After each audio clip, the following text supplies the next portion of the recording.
master, dashing through pages. Chronicles, Gospels, prophets, sages. Leviticus, laws, the pause, find phrases. Turning them corners, no spiritual mazes. Genesis to Revelation, so divine. Flip them scripts, endless grace you'll find. Psalms singing sweet, unbroken lines. Hitting that rhythm, wordplay refined. Anybody in here blessed? Anybody in here blessed? Bible in 1 year, we don't rest. Anybody in here blessed? Wake up early, the dawn's light shimmers. Spiritual breakfast, soul food dinners. Isaiah's vision, Ezekiel's figures. Walk through the fire, no one limbers. Kings and judges, prophets profound. Plowing the word, no mythical ground. Verse after verse, wisdom's bound. Heavenly soundtrack, soul serving sound. Anybody in here blessed? Anybody in here blessed? Bible in 1 year, we don't rest. Anybody in here blessed? No shortcuts, all divine routes. Listen to the whispers, no room for doubt.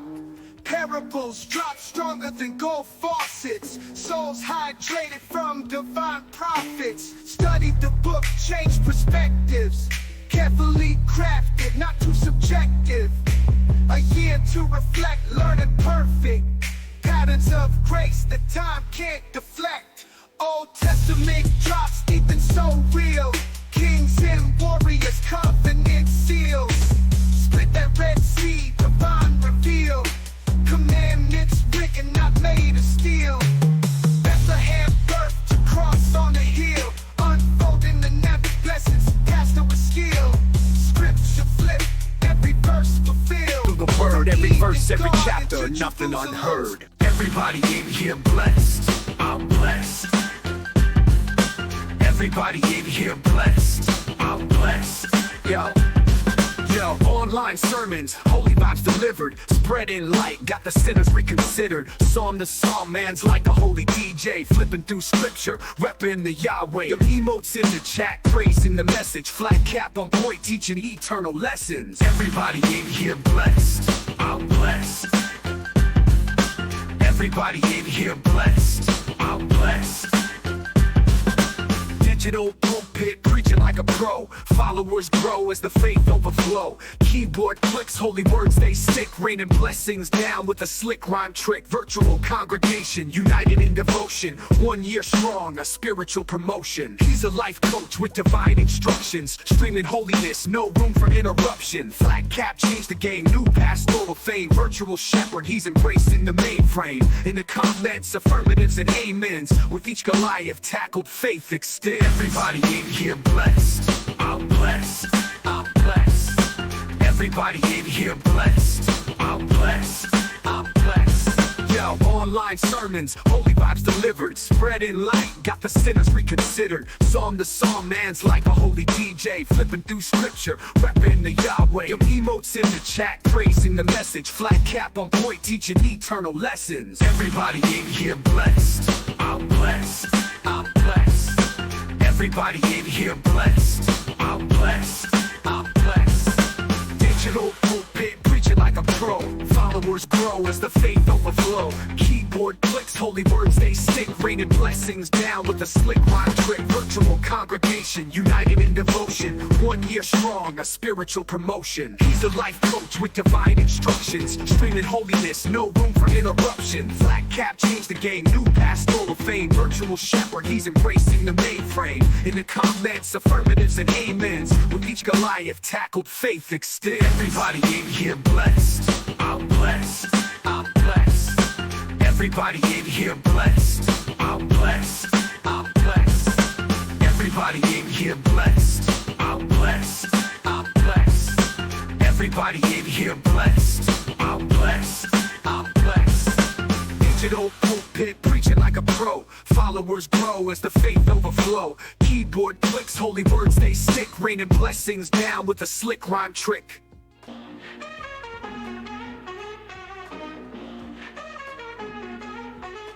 Flat cap pastor dashing through pages. Chronicles, Gospels, prophets, sages. Leviticus, laws to Paul's find phrases. Turning them corners, no spiritual mazes. Genesis to Revelation, so divine. Flip them scripts, endless grace you'll find. Psalms singing sweet, unbroken lines. Hitting that rhythm, wordplay refined. Anybody in here blessed? Anybody in here blessed? Bible in 1 year, we don't rest. Anybody in here blessed? Wake up early, the dawn's light shimmers. Spiritual breakfast, soul food dinners. Isaiah's vision, Ezekiel's figures. Walk through the fire, no one limbers. Kings and judges, prophets profound. Plowing the word, no mythical ground. Verse after verse, wisdom's bound. Heavenly soundtrack, soul serving sound. Anybody in here blessed? Anybody in here blessed? Bible in 1 year, we don't rest. Anybody in here blessed? No shortcuts, all divine routes. Listen to the whispers, no room for doubt. Parables drop stronger than gold faucets. Souls hydrated from divine prophets. Study the book, change perspectives. Carefully crafted, not too subjective. A year to reflect, learning perfect. Patterns of grace that time can't deflect. Old Testament drops deep and so real. Kings and warriors, covenant seals. Split that Red Sea, divine reveal. Commandments written, not made of steel.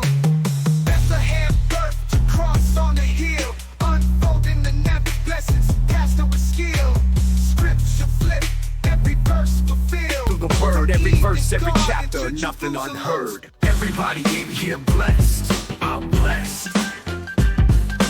Everybody in here blessed, I'm blessed. Yo, online sermons, holy vibes delivered. Spreading light, got the sinners reconsidered. Psalm to psalm, man's like a holy DJ. Flipping through scripture, repping the Yahweh. Your emotes in the chat, praising the message. Flat cap on point, teaching eternal lessons. Everybody in here blessed, I'm blessed. Everybody in here blessed, I'm blessed. Digital pulpit, preaching like a pro. Followers grow as the faith overflow. Keyboard clicks, holy words they stick. Raining blessings down with a slick rhyme trick. Virtual congregation, united in devotion. 1 year strong, a spiritual promotion. He's a life coach with divine instructions. Streaming holiness, no room for interruption. Flat cap changed the game, new pastoral fame. Virtual shepherd, he's embracing the mainframe. In the comments, affirmatives and amens. With each Goliath tackled, faith extends. Everybody in here blessed, I'm blessed, I'm blessed. Everybody in here blessed, I'm blessed, I'm blessed. Yo, online sermons, holy vibes delivered. Spreading light, got the sinners reconsidered. Psalm to psalm, man's like a holy DJ. Flipping through scripture, repping the Yahweh. Your emotes in the chat, praising the message. Flat cap on point, teaching eternal lessons. Everybody in here blessed, I'm blessed, I'm blessed. Everybody in here blessed, I'm blessed, I'm blessed. Digital pulpit, preaching like a pro. Followers grow as the faith overflow. Keyboard clicks, holy words they stick. Raining blessings down with a slick rhyme trick. Virtual congregation, united in devotion. 1 year strong, a spiritual promotion. He's a life coach with divine instructions. Streaming holiness, no room for interruption. Flat cap changed the game, new pastoral fame. Virtual shepherd, he's embracing the mainframe. In the comments, affirmatives and amens. With each Goliath tackled, faith extends. Everybody in here blessed, I'm blessed, I'm blessed. Everybody in here blessed, I'm blessed, I'm blessed. Everybody in here blessed, I'm blessed, I'm blessed. Everybody in here blessed, I'm blessed, I'm blessed. Digital pulpit, preaching like a pro. Followers grow as the faith overflow. Keyboard clicks, holy words they stick. Raining blessings down with a slick rhyme trick.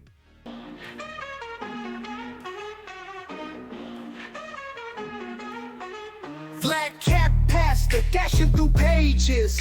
Chronicles, Gospels, prophets, sages. Leviticus, laws to pause, find phrases. Turning them corners, no spiritual mazes. Genesis to Revelation, so divine. Flip them scripts, endless grace you'll find. Psalms singing sweet, unbroken lines. Hitting that rhythm, wordplay refined. Anybody in here blessed? Anybody in here blessed? Bible in 1 year, we don't rest. Anybody in here blessed? Wake up early, the dawn's light shimmers. Spiritual breakfast, soul food dinners. Isaiah's vision, Ezekiel's figures. Walk through the fire, no one limbers. Kings and judges, prophets profound. Plowing the word, no mythical ground. Verse after verse, wisdom's bound. Heavenly soundtrack, soul serving sound. Anybody in here blessed? Anybody in here? Welcome in, everybody. Welcome in.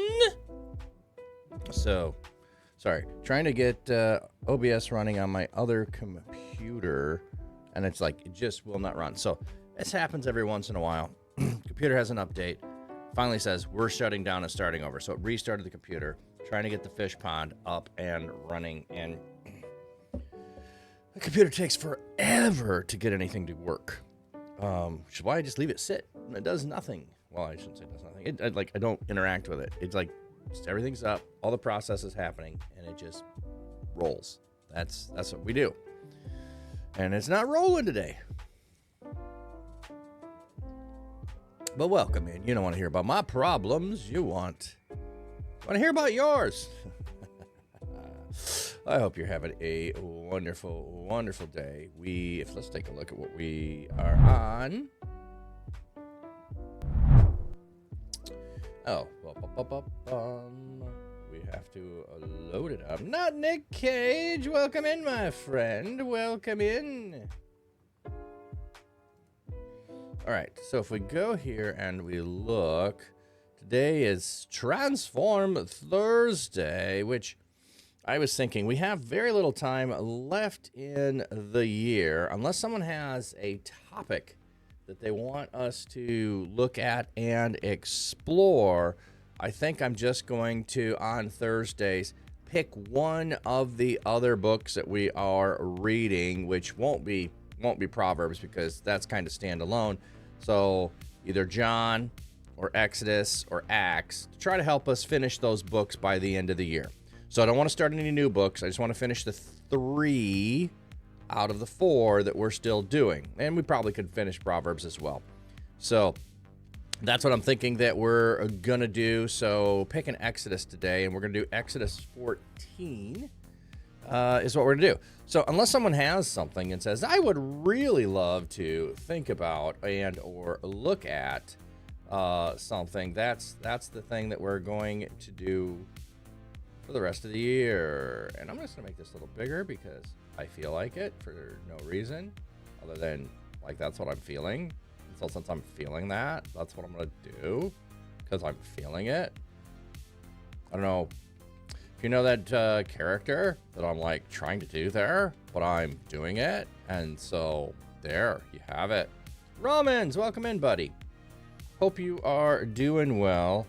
I'm still going to be working on the EDM graduate thing for Twitch, and hey, you know, maybe I'll have a conversation with you and a couple others throughout the rest of this month and figure that out. But I'm playing around with what moniker to label on there and figure that out. And who knows, down the road, maybe even sharing the TCD channel with a few other people coming in and hanging out. We could do collabs as well. Zack Attack, good morning. How you doing, Zack Attack? All right, so it says Proverbs, so we're not going to do Proverbs today. We did Proverbs yesterday, and I'm realizing I'm going to have to change that quickly because we did podcast yesterday, so I need to take that one off. So we're doing X Otis. There we go. And let me find this. Bum, bum, bum, bum, bum, bum. Fly Air and Eliminato. Delito. There we go. Oh. Anyway. All right. So that's the plan for the rest of the year. Sinuses are sinuses very low sleep. That has been my problem for a while. Is the sinuses. And what's funny sometimes, I think, when you have sinus congestion, you end up with maybe a little bit of a lack of oxygen while you're sleeping, and you have some pretty weird dreams. So I'm trying to remember, like sometimes I can remember dreams, and if you think about them right when you wake up, you can usually remember them, and if you don't think about them, they just fade away.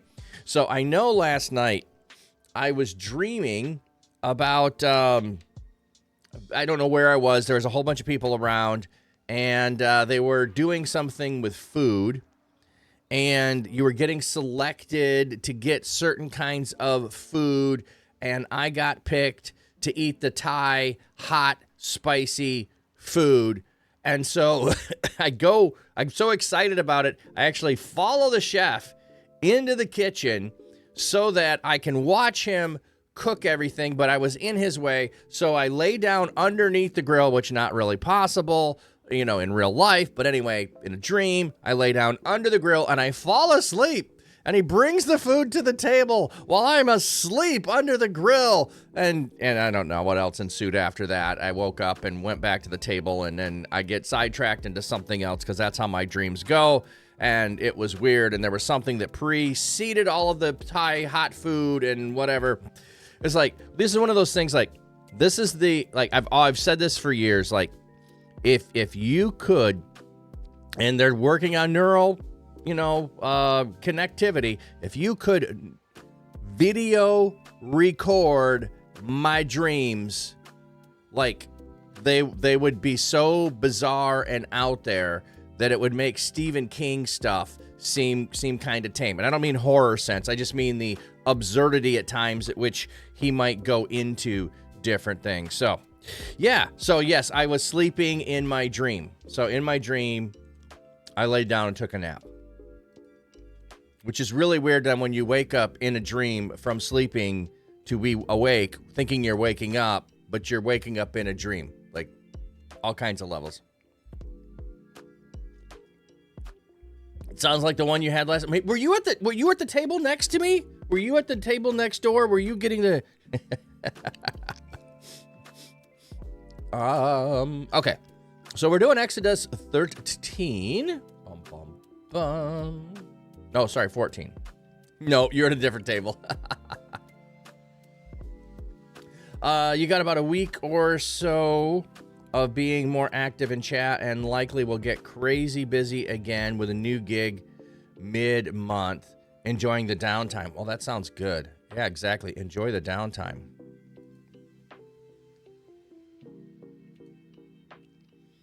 Okay, so we are Exodus 14. The Lord spoke to Moses, "Tell the Israelites that they must turn and camp before Pi Hareoth, between Migdal and the sea." Okay, so let's go. Oh, just a second. Trying to get my fish tank up, if it'll work. Hoping. Okay. So let's go look up Pi Haroth. You'll try not to sleep while waiting for Thai food in Thailand. There we go. There's the message of the day. Don't fall asleep under the cook station when you're getting your Thai food. I guess that's the moral of the story, because you'll miss your meal. Okay, Pi Haria. So Exodus 14.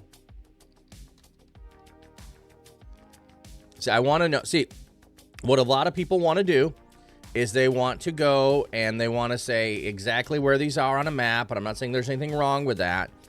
But what if the name meaning of this is supposed to tell us more than it being an actual geographic location. Okay. What is the meaning of Pi Haurioth? Oh, and you know what? Okay, let me look at something real quick, because I did not get a chance. I'm going to look at my settings in a minute and see if I can see why things are not playing. Okay, so where's my sound settings?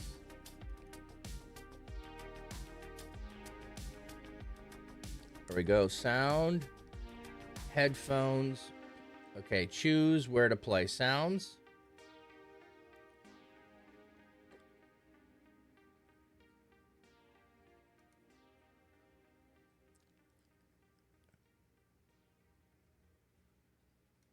Weird.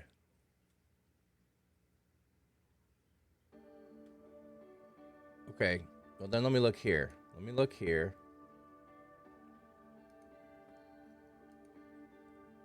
Okay, that's on that. All right, let me put these on. So if I hear it, then you should hear it. Let's see if this works.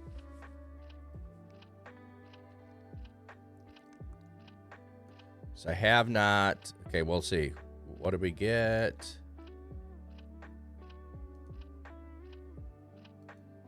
Strong's H. Oh, I hear it. 67. It's just quieter than the music. Is there a way to turn this up?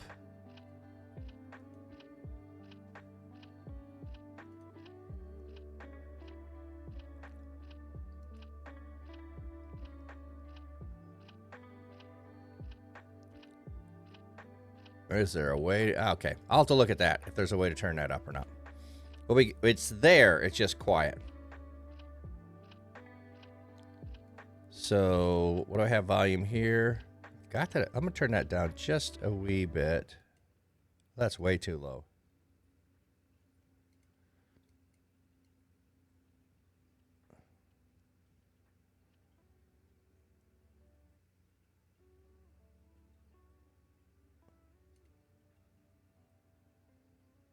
Oh, that's quiet. Need higher than that.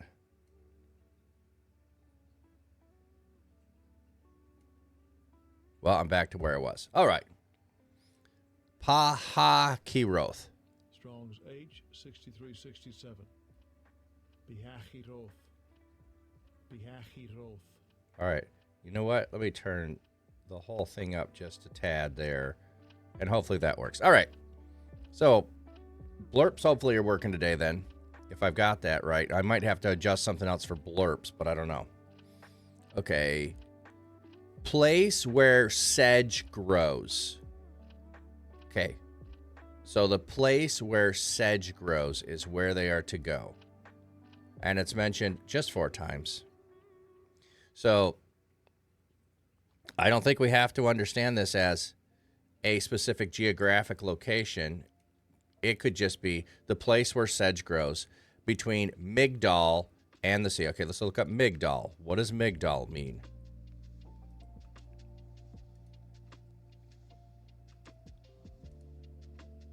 Migdol. Strong's H. 4024. Migdol. Okay, so between the tower Migdol.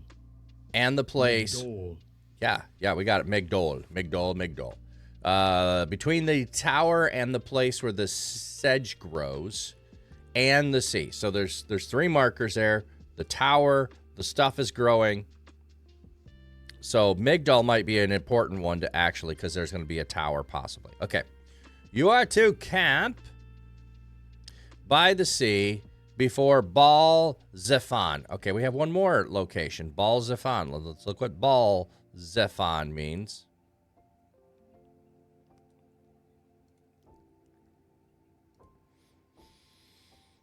Baal Zephon. Strong's H. 1189. Baal Zephon. Baal Zephon. So, the Lord of the North. Camp by the sea before Lord of the North, opposite it. The place have been tentatively identified. Temple of the Syrian god, Her. Waters of the canal, the dwelling of Hatur. Okay, possibly. All right, CDN Sniper. Good morning, sir. I have had a few god dreams over the years. I had one the other night. You can tell by the sense of encouragement and wonder you have. The dream was about stop being alone in darkness and come to play baseball with all you joyful people in the light, led by the leader, Amal. Oh, interesting. You never heard the name before in real life, but apparently it means hope, and it's Aramaic Hebrew from the tribe of Asher. Ooh, the leader. Wow.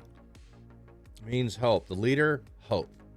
I actually know someone named Amal. I don't know if they spell it the same way. No, sorry, it's Amar, not Amal. It's Amar. So, CDN, that's pretty cool. I know several people or friends that have what they are certain are God dreams. I don't know if I ever have, but that doesn't mean other people don't. Yeah, mentioned once in Chronicles, yeah. All right, we're going to have ads rolling in here. But I don't think I need to have to figure out where all of exactly the Red Sea is, the crossing of the Red Sea. Yes, it would be fun to figure all of that out, but not totally necessary. Oh, what do we got there? Image.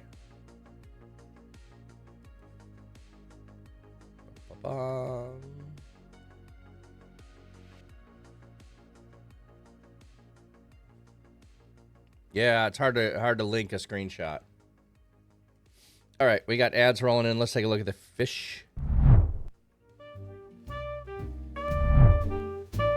Flat cap Pastor Ox's tweet. Look at why was just chilling. Streaming life by the reeds. We had snow overnight by the Fish lake pond there, calm and glassy so you clear. could have watched View with snow all right roll in all from night. That was here. cool.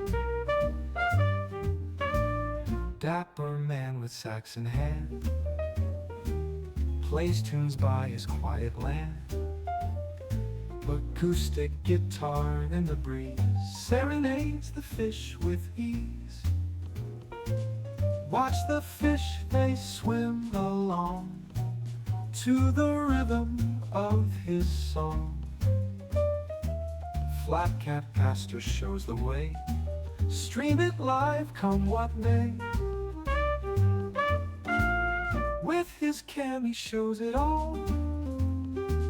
Little fish both big and small.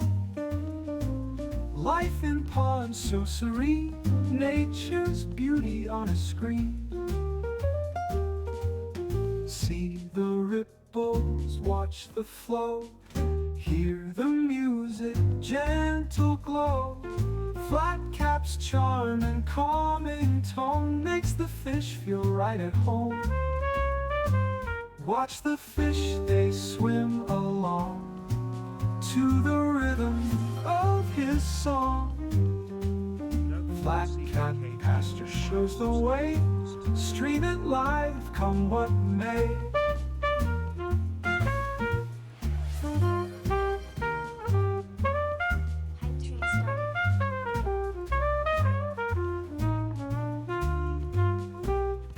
Dude, thanks so much. Appreciate that. That is super awesome, friend. Thank you. Refuse Cammy shows it all. Little fish, both big and small. I don't know why I'm tripping over this cord today.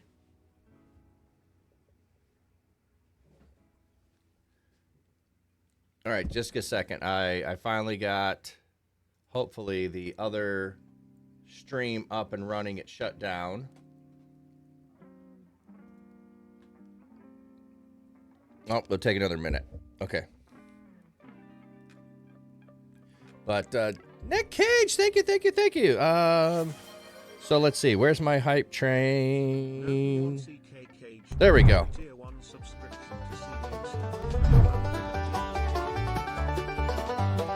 Thank you. Oh, is my hype train song not working? Oh, there it is. I just can't hear it. Reads the Bible, but not in vain. Oh, it's the other song. Healers gather, they're not feeling pain. Holy words that break All right. every chain. Flat cap crushing it with style. Preaching love mile after mile. Sheds a little laughter all the while. Wow, I don't know the last time we had a hype train. It's been a while, so thank you for the subs there. I appreciate that so much. Thank you for the biddies, the cheers there. I'm watching you people. Scripture flows and the clock goes tick. Flag cap crushing it with style. Preaching love mile after mile. Chats a little laughter all the Chocolate while. chip cookie dough. Join the stream, stay for a smile. An iced lemon scone. Oh my goodness, I could go for an iced lemon scone this morning.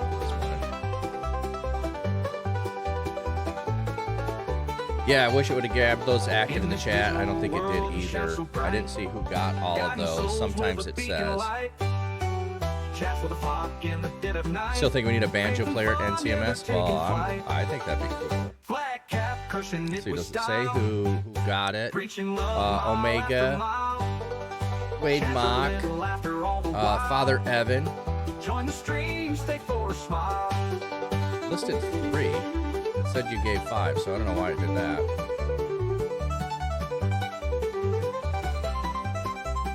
Oh, wait. There we go. Luce has got one. Art Pibble got one. Okay, I missed those 2. So, well, Luce's is usually in here. I haven't seen Luce's yet today. And I haven't seen Wade or Omega for a while. But those, and Art Pibble was here yesterday. So those other are people that are usually around. So that's a good thing. That's a good thing. 100% on level 2. Anonymous. Ah, I love the Anonymous.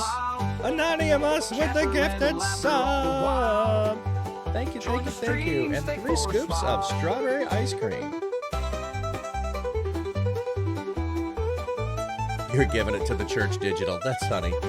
It's gonna sit there and melt.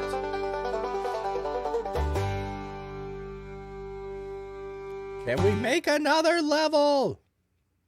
I don't know if we can. It's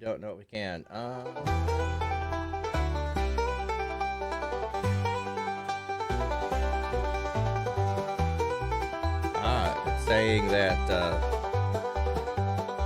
the web, or sorry, Windows was blocking OBS on my other computer. Maybe that's a problem. All right, we'll start the stream over there. Are you sure you want to start? Yes, there we go. Fish Pun is back. Thank you for 100 biddies. Thank you, friend. Well, while we're killing time with the hype train, I'm just gonna read a joke. Let's do that. It's been a while since we had a joke. We're close to finishing the book, everybody. Okay. Why did the Pharisees wear hats? Wow. Why did the Pharisees wear hats?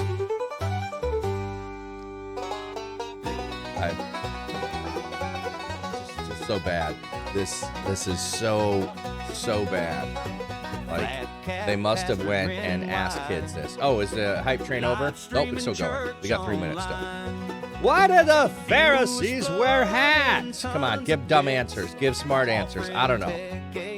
They were fair, you see.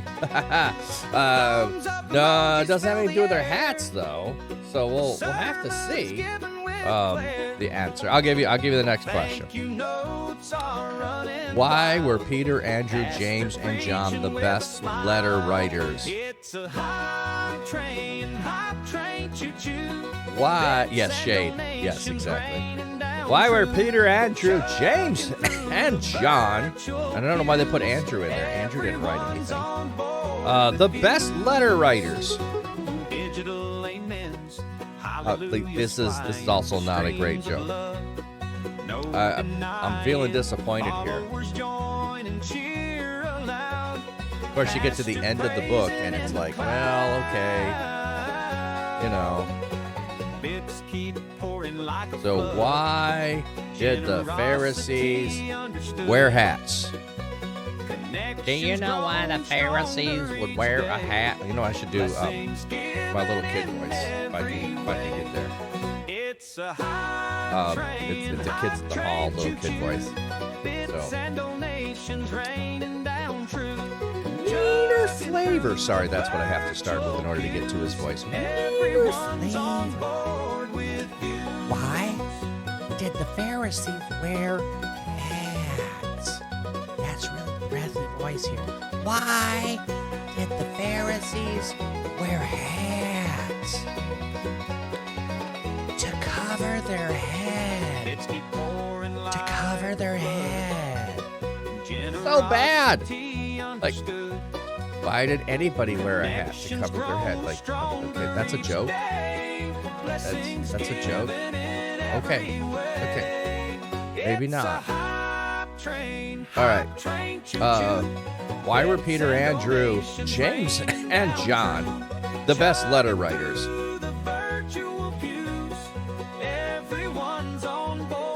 Oh, I don't know. Give me a second here on the avatar. Oh, they're back. Oh, they're just a little low. Okay.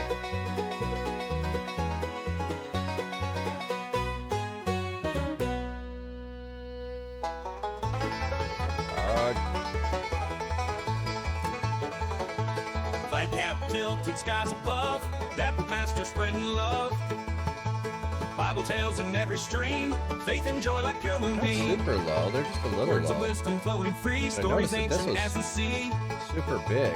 Chats alive and full of cheer, feel the spirit drawing near. High There we train go. rolling, can't you see? More Donations flow like sacred biddies. sea. Thank you for Biddies the clicking, chime biddies. away. Keep All right. this party here to stay.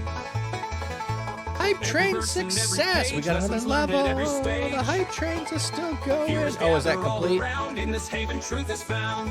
Okay, we've completed level 3 to 11%. We're done. All right, last joke. Why did Jesus and what did Jesus and the whale have in common? What did Jesus and the whale have in common? Thank you everyone for the hype train. Go over to Pam here to finish this up. So that's the third one.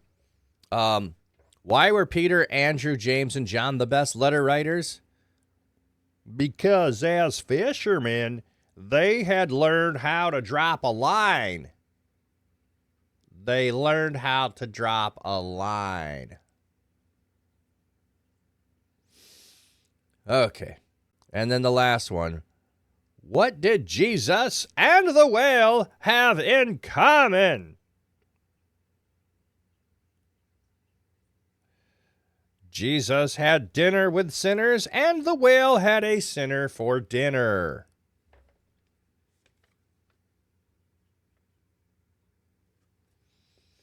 Okay, I'm glad nobody paid to redeem that page. That was disappointing. All right, let's get back to the Bible. By the way, if anyone is interested in, like, hey, do we know where the Exodus was? Do we know where Mount Sinai was? Can we try to figure it out? I recommend going to the Naked Archaeologist. Naked Archaeology is just, you don't dig anything up. You just look at what's there. So he goes through all of the different references to where Mount Sinai was and what it says for distance, location, marks those off, and then tries to figure out what they are. He does a whole really nice thing on the plagues of trying to look at them. Can't remember his name. Simca, I believe is his name, but I can't remember all of it. Anyway, he's a Canadian Jew. So he's done a nice job trying to figure it out. So if you're interested in that, I would just send you over to him to look at it, because I think he does a really thorough job of saying, this is what we think this is, and then we would map from here. This is where we think this is, and we map from there. So, okay. So we have these different locations. I'm wondering what fish is big enough to hold a man in its stomach for 3 days without digesting him. I mean, outside of God controlling it. Well, yeah. And even just thinking outside of not just the digestion, but to be able to have oxygen in the stomach, to be able to breathe, and not just be, because if the fish is in water, where and how would air, oxygen get into the stomach lining of the fish? Like, there's a whole bunch with that story that, okay, we can't just automatically make the assumption that this is a natural occurrence. You know, and what animal would want to swallow Jonah?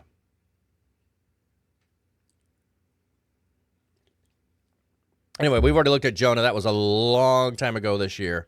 So let's keep moving on. So we've got them camped around. Okay. Pharaoh will think, regarding the Israelites, they are wandering around confused in the land. The desert has closed in on them. I will harden Pharaoh's hearts, and he will chase after them. And I will gain honor because of Pharaoh and because all his army, and the Egyptians will know that I am the Lord. So this is what they did. So part of the reason that God is bringing them where they are is he's not done with Pharaoh yet. You had 10 plagues. It took all of that time to let the people go. He's not done with Pharaoh yet. CDN, did you ever see the video of the whale that swallowed the kayaker for a few seconds? Yes, I did see that one. And there were a lot of people commenting about Jonah and the whale when that happened. I personally like the idea more that it was a shark, that it was like a great white shark or a megalodon. That's my preference. I think it was a megalodon that swallowed him. But who knows? And it doesn't matter. It says a great fish, and he's going to a great city. Okay. So God is going, excuse me, God is going to harden Pharaoh's heart. He's going to do one more thing. You know, I don't need these on. Wait a minute. I do, because now I notice that the music in the background is not playing. There we go. Like, I'm not listening to anything. I don't need those on. Okay. You know what? Let me actually just do this a second. I want to see if the blurb is working. Dapper, do you remember the comparison? Oops, it skipped on me. Let me see here. I know we were having problems with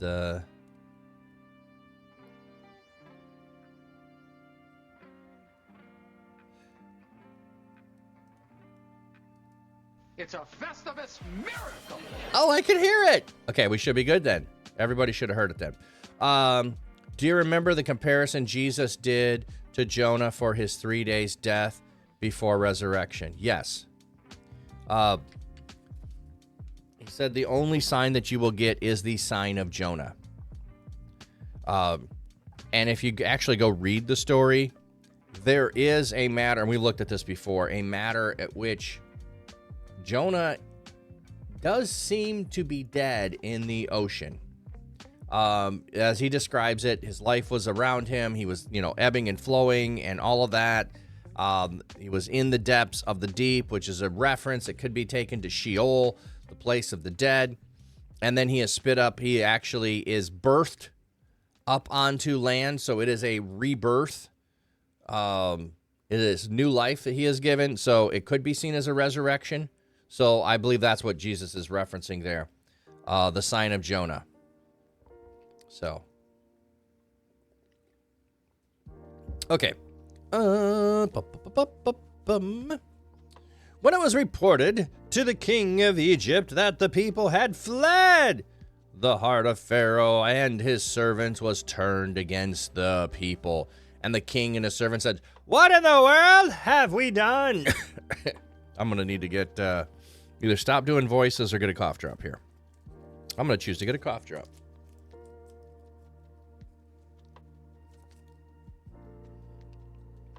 What in the world have we done?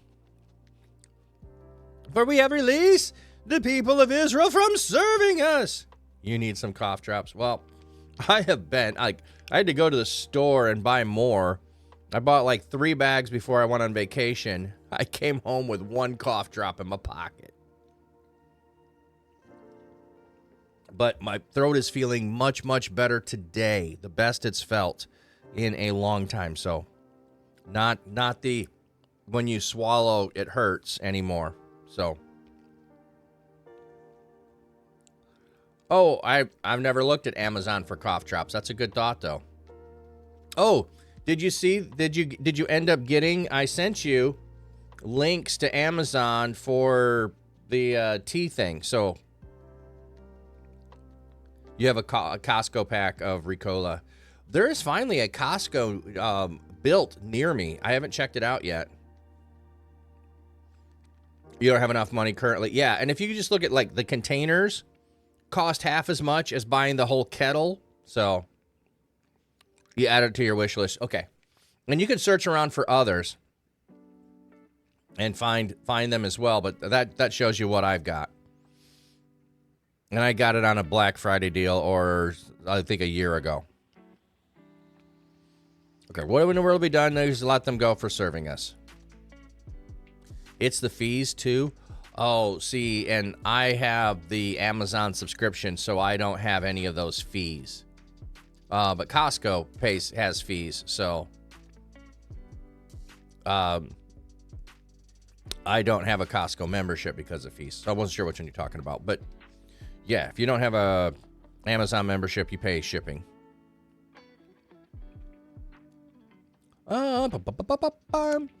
Then he prepared his chariot and took his army with him. He took 600 select chariots and all the rest of the chariots of Egypt and officers and all of them. Okay, if it says and all the rest and all of them, why is it saying 600? 6 is going to be the number of man. So this is his own power, his own might. So that's why we have 6 here, I think.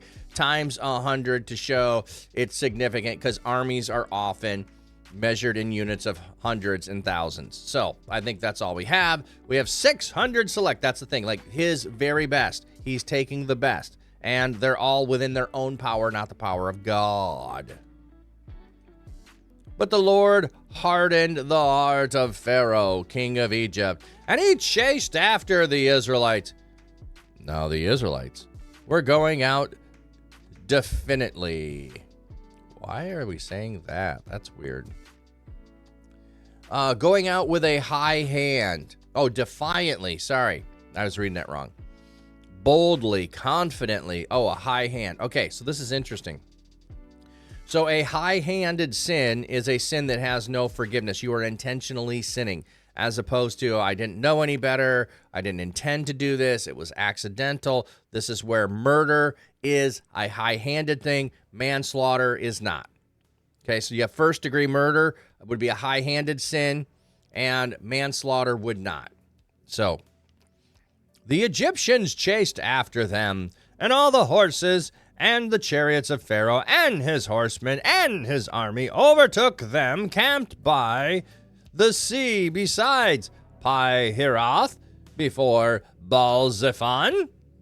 And when Pharaoh got closer, the Israelites looked up, and there were the Egyptians marching after them, and they were terrified. The verb feared is intensified by the adverb meod. They feared greatly. I just like when it says, like, they use the word great and greatly so often. I like to keep it that. You know what? I'm just realizing we looked up words and we did not add those to the list. So let's do that real quick.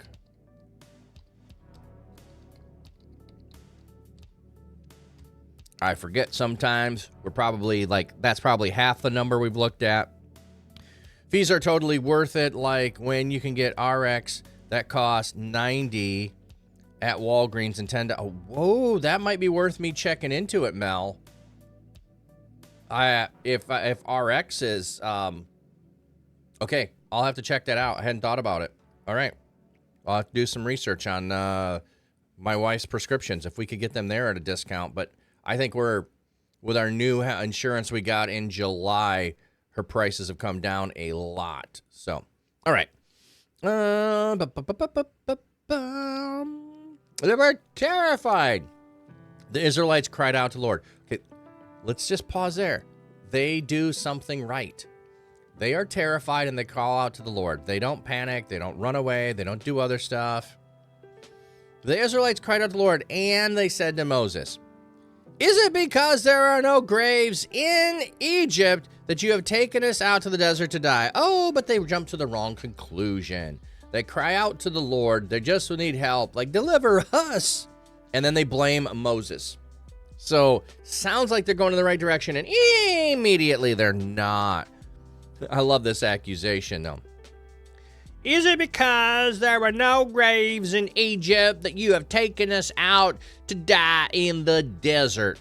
What in the world have you done to us by bringing us out of Egypt? Isn't this what we told you in Egypt? Leave us alone so that we can serve the Egyptians, because it is better for us to serve the Egyptians than to die in the desert. So the very thing that they were concerned about, God is now bringing a possibility of that fear coming to life. Is this a test to see if they will trust God or not? God said he would deliver them. They feared that they would die in the desert. Now, the fear could come to pass. And, are you going to trust God or not trust God?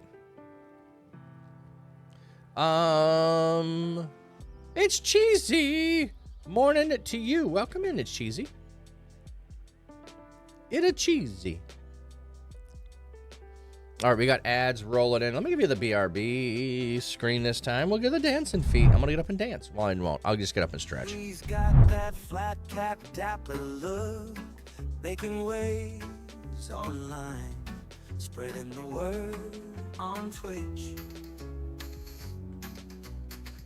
Pastor with a cheerful heart, no lie, preaching joy so high to the sky. He'll be right back, yes, he'll be right back. He'll be back in 2 or 3. Flat cat dapper, flat cat dapper. We'll be right back after this break. No mistake, joy they make. I'll be right back. Yeah, we'll be right back in 2 or 3.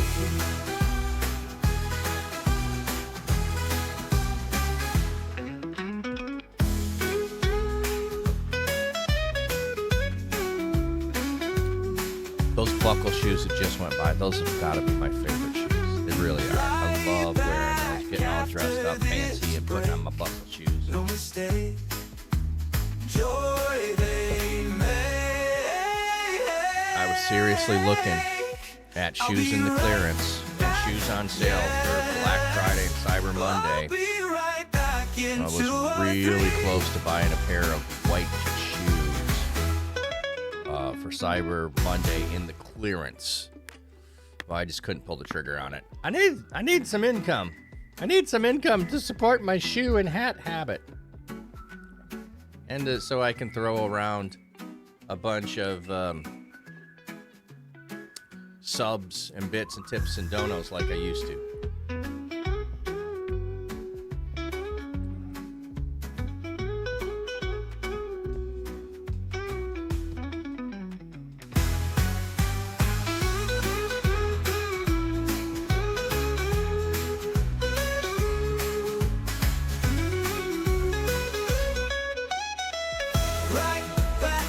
have some white Doc Martin? No mistake, joy they make.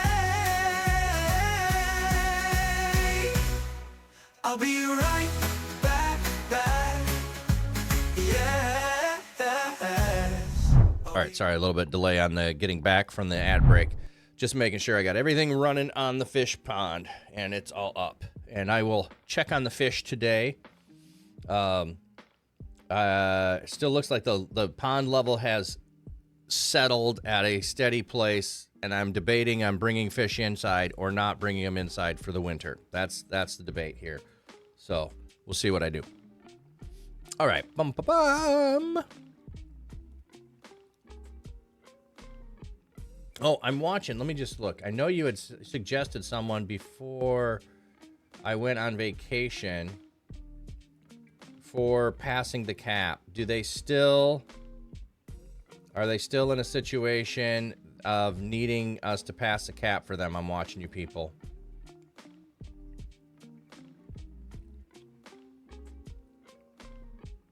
Yes. Okay.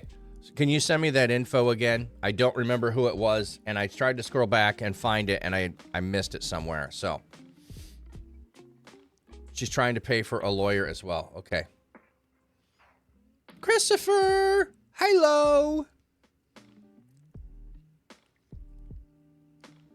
It's in your DMs. Yeah, I tried to look. I'll look again. I'll look again. All right. So they're complaining against Moshe.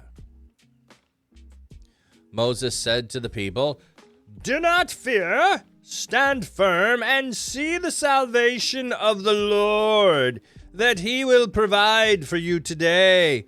For the Egyptians that you see today, you will never, ever see again. The Lord will fight for you, and you can be still." Bum, bum, bum. What do we have on the footnote here? The imperfect tense needs to be interpreted in contrast to all that Yahweh is doing. It may be given a potential imperfect nuance, as here, or it may be obligatory to follow the command and stand firm. You must be still. I like that you can be still. Like, you can relax. You can chill. Like, that'd be a fantastic modern translation on it. You can just chillax. You can just chillax. Wouldn't that be a fun translation? Oh, sorry, Lucis. I did not get the cake made yet. I'm still trying to get caught up on things from vacation. So I might work on it tomorrow. I've got some other things I need to get done today. So hopefully tomorrow, Lucis, I will get the cake thing. And I know it got sent to me, and I should just be able to copy and paste, but I still need the time to work on all of that. Giving pickled herring. Oh, my goodness.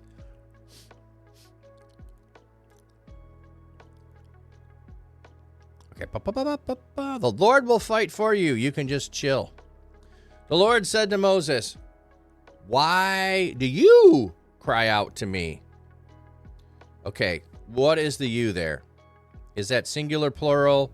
Is this Moses? Is it the people? That's what we need to know. What form is it? So, verse 15.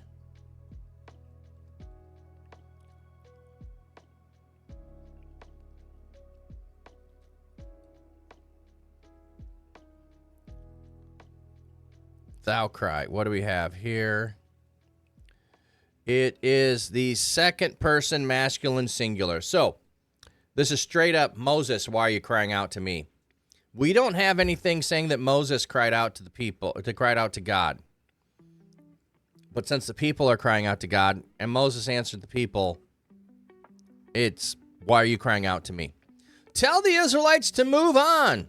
And as for you, lift up your staff and extend your hand towards the sea and divide it, so that the Israelites may go through the middle of the sea on dry ground. And as for me, I am going to harden the hearts of the Egyptians so that they will come after them, that I may be honored because of Pharaoh and his army and his chariots and his horsemen, and the Egyptians will know that I am the Lord when I have gained my honor because of Pharaoh and his chariots and his horsemen. Okay, why does God need to harden their hearts in order to chase after the Israelites? Because a normal thinking person is going to see the sea parted and say, your God parted the sea for you. What are the chances he's going to leave the sea parted for me? None. Zilch. Zero. Nada. I ain't walking in that. That seems sketchy, bro. I mean, that's what a normal thinking person, rational person chasing. You see something miraculous, you don't know who's really doing it, what's causing it. You're gonna wait. You're not gonna rush in, okay? That's gonna be normal, okay? So God instructed them, go to this location and wait. Pharaoh's army is chasing. The people cry out, and God tells Moses, well, you're waiting here. Head to the water. Come on down to the water. I'm going to open up the water. You can walk right in. Christopher, I think the link to become a digital missionary should be changed. The word EDM is short for electronic dance music, so it's kind of confusing. Well, let me read what it says. Do you consider yourself a digital missionary in digital spaces? Well, the only place it's mentioned is in the link. So the link is the only thing that says EDM.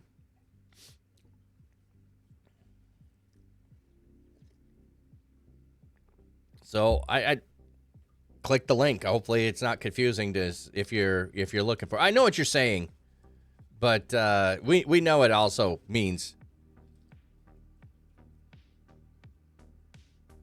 Yeah, we know it means. Well, change the link. Well, the shorter the link, the easier it is to remember for people.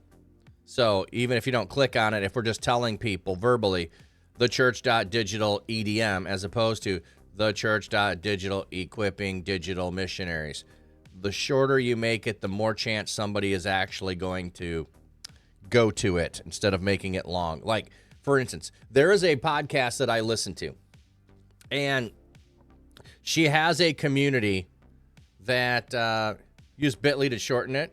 Oh, yeah, well, we've got stuff. Well, but somebody still has to type it.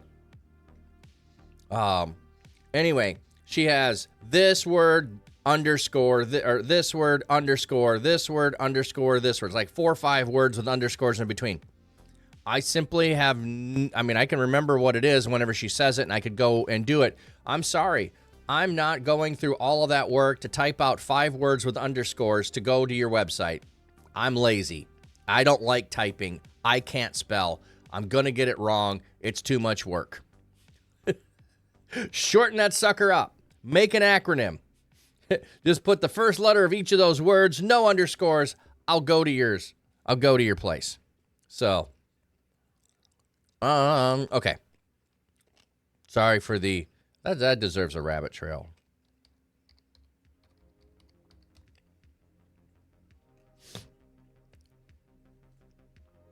Okay.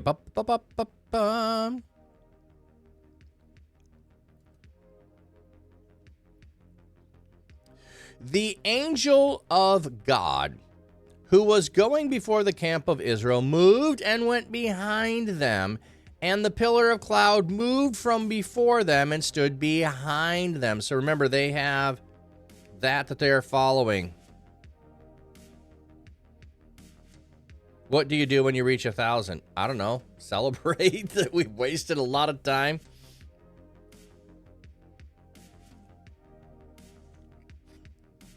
Mel, maybe some EDM fans will get lost and find Jesus and become missionaries. Could be. Yeah, you might, Rabbit. You might.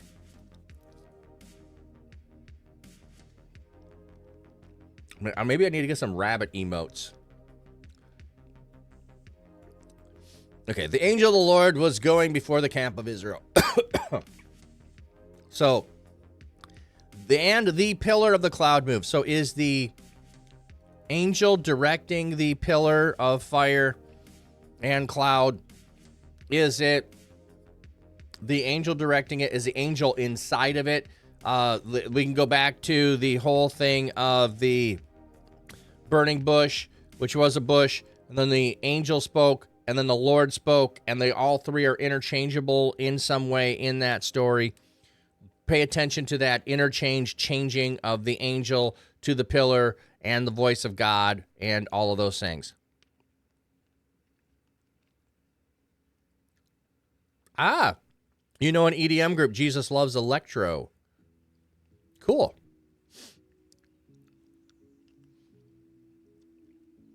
It came between the Egyptian camp and the Israelite camp. It was a dark cloud, and it lit up the night so that one camp did not come near the other the whole night. Moses stretched out his hand towards the sea, and the Lord drove the sea apart by a strong east wind all night, and it made the sea into dry land, and the water was divided. So this is one of the things that people keep trying to search for, is where is there a spot in the sea that this could happen so that the waters could dry up with a wind and people could walk across. And there's a couple of spots where people speculate that this could be the place. I don't know whether that is or not. And frankly, I'm not really concerned about that. I just want to read what the story tells me. And made the sea into dry ground. Now, I don't think we need to think of dry ground in the sense of dusty beach sand, okay? Or a well-worn path. Like dry ground just meaning it was not filled with water. So it could have been a little muddy there. I don't think that that's the ruled out by the language here. So the Israelites went through the middle of the sea on dry ground, and the water formed a wall to them on their right and their left side. So the idea that it forms a wall is counter to the idea of a natural phenomenon where the water is blown like from one direction and goes to the other, because there's not a wall that is formed there. Now, maybe this is just saying the description of it to get to the image of it being parted is that way.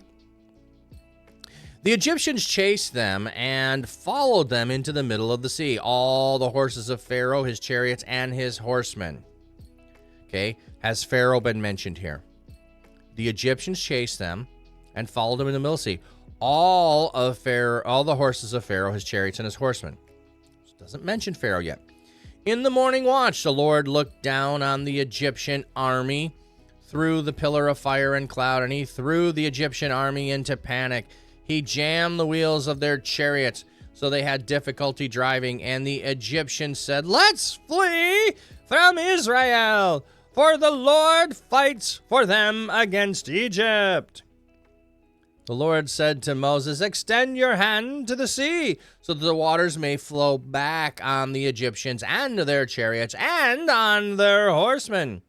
So Moses extended his hand toward the sea, and the sea returned to its normal state. When the sun began to rise, now the Egyptians were fleeing before it. But the Lord overthrew the Egyptians in the middle of the sea. So notice how whenever it mentions where they are, it's the middle of, the middle of, the middle of. The water returned and covered the chariots and the horsemen and all the army of Pharaoh that was coming after the Israelites into the sea. Not so much as one of them survived. Not was left among them as much as one. So this is different than the story of Job, where, "And I alone survived to tell you the news." And I alone survived to tell you the news. So it does say all of them, but when it mentions who went into the sea, it did not mention Pharaoh, interestingly enough. I mean, we make the assumption he's there, he's leading the charge. He could have been. Just pointing out what the text says and what it doesn't. But the Israelites walked on dry ground in the middle of the sea. The water formed a wall for them on the right and the left. So the Lord saved Israel on that day from the power of the Egyptians. And Israel saw the Egyptians dead on the shore of the sea. When Israel saw the great power, see, here's why you want the word earlier, a great wind. So you have great power. You're emphasizing the repetition of the word great. Man, I can't jump. Mom. Okay. When Israel saw the great power that the Lord had exercised over the Egyptians, they feared the Lord and they believed in the Lord and in his servant Moses. So interesting here. After this, they fear and believe in. Does that mean they're going to be finally loyal to? Says the believe intended here is not simply a crediting a testimony concerning a person or a thing, but a laying firm hold morally to a person or thing. Others take the Hiphil sense to be declarative that would indicate a considering of an object of faith trustworthy and dependable and therefore to be acted on. In the passage, it does not mean that here they came to faith, but that they became convinced that he would save them in the future. Yeah, there's the thing. Like, we now know, we were convinced of.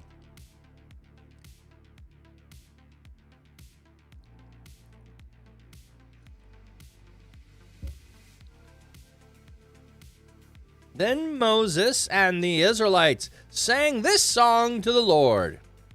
They said, okay, do I have a tune? Do I have a tune? The 12 Days of Christmas. I will sing to the Lord, and he has triumphed gloriously. The horse and the rider he has thrown in the... That doesn't work. All right, got to find a different tune. The horse and rider thrown into the sea. The Lord is my strength and my song, and he has become my salvation. This is my God, and I will praise him, my father's God, and I will exalt him. The Lord is a warrior, the Lord is his name. The chariots of Pharaoh and his army he has thrown into the sea, and his chosen officers were drowned in the Red Sea. The depths have covered them. They went down to the bottom like a stone.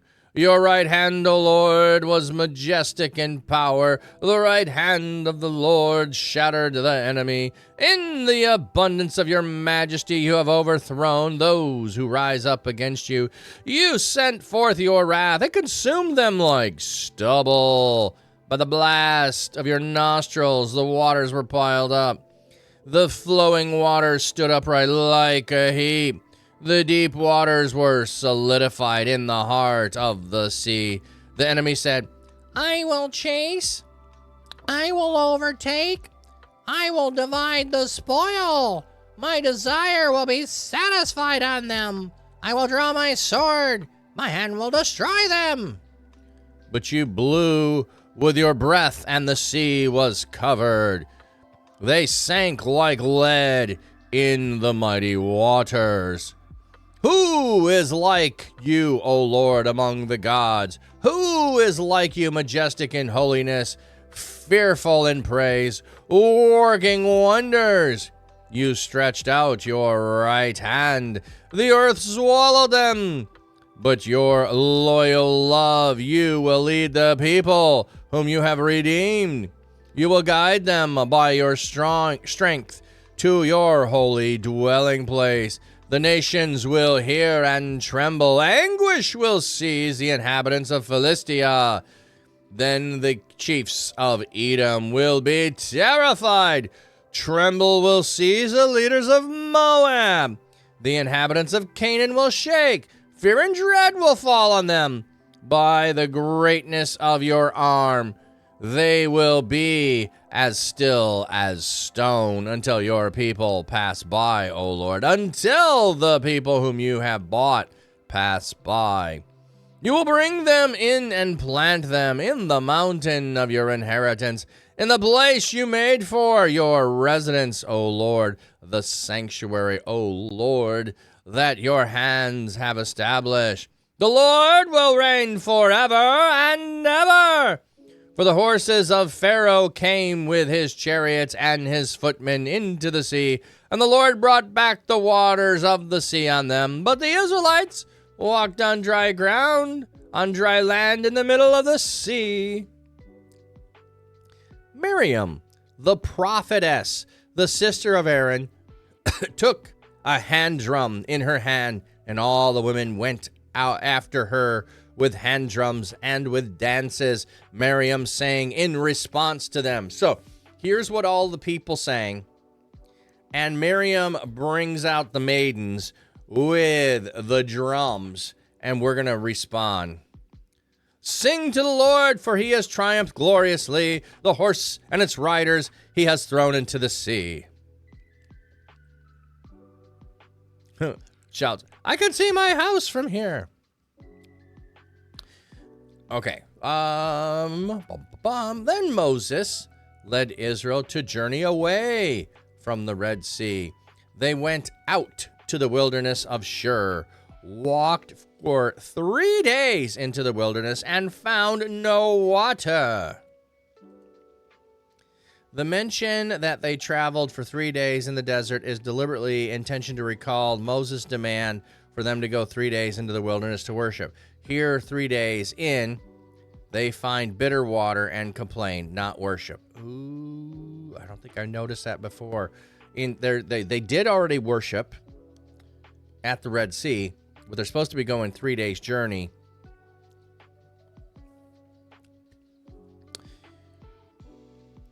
They came to Mara. Mara means bitter. But they were not able to drink the waters of Mara because they were bitter. That is why its name is called Mara. So they came to bitter. They could not drink because the water of bitter, because they were bitter. This is why the name was bitter. Like, just see what you do when you just put it all into the... Okay. So the people murmured against Moses. Okay, murmur. Yayilanu. Loon is a much stronger word than grumble and complain. It is used almost exclusively in the wilderness wandering stories to describe the rebellion of the Israelites against God. They were not merely complaining. They were questioning God's ability and motives. The actions is something like a parliamentary vote of no confidence. Okay, so they were all confident in God 3 days ago. They were all confident in God 3 days ago. Now, not so much. Not so much. So they murmured against Moses, saying, "What can we drink?" He cried out to the Lord, and the Lord showed him a tree. When Moses threw it into the waters became safe to drink. There the Lord made them a binding ordinance, and there he tested them. Okay, we'll get back to that when we come back from the break.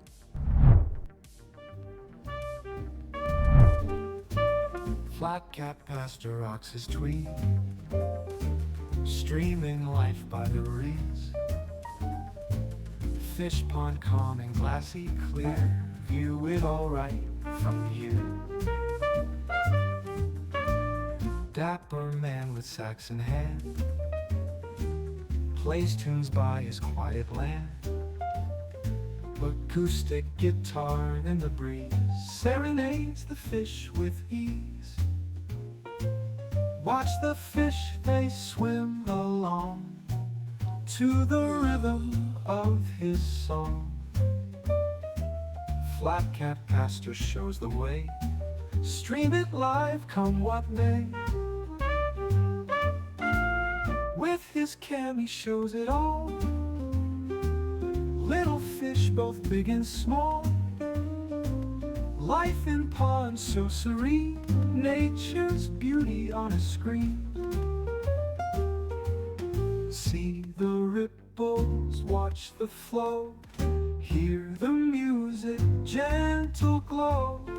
Flat cap's charm and calming tone makes the fish feel right at home.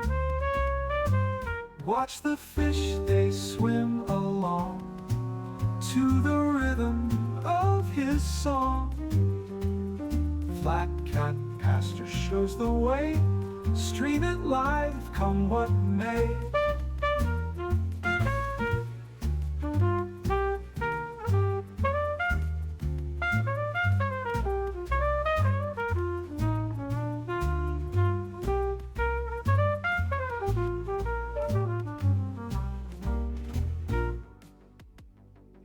Refuse Cammy shows it all.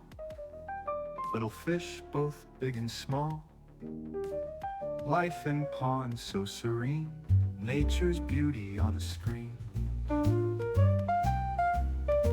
See the ripples, watch the flow, hear the music, gentle glow. Flat cap's charm, calm in tone, makes the fish feel right at home. Watch the fish, they swim along to the rhythm of his song. Flat cat pasture shows the way, stream it live, come what may.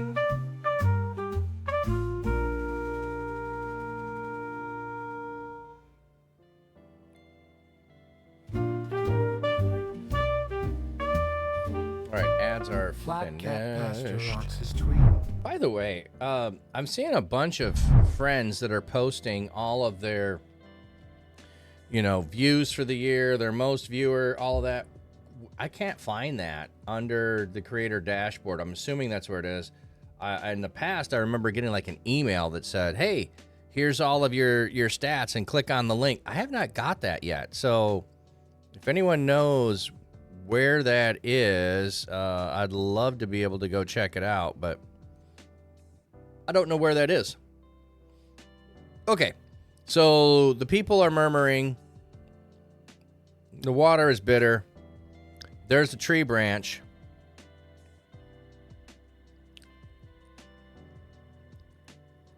So, sorry, the Lord showed him a tree.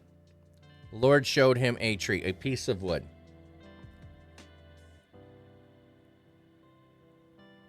Oh, you made it to your second streamer on your Twitch report. Where's my Twitch report?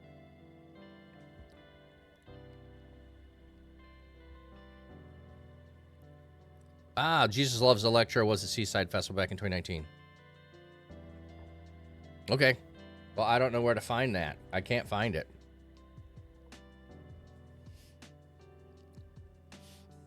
All right. Bum, bum, bum, bum, bum. Okay, so throws the tree in. We should be thinking of tree of life, tree of death, right? There should be two trees.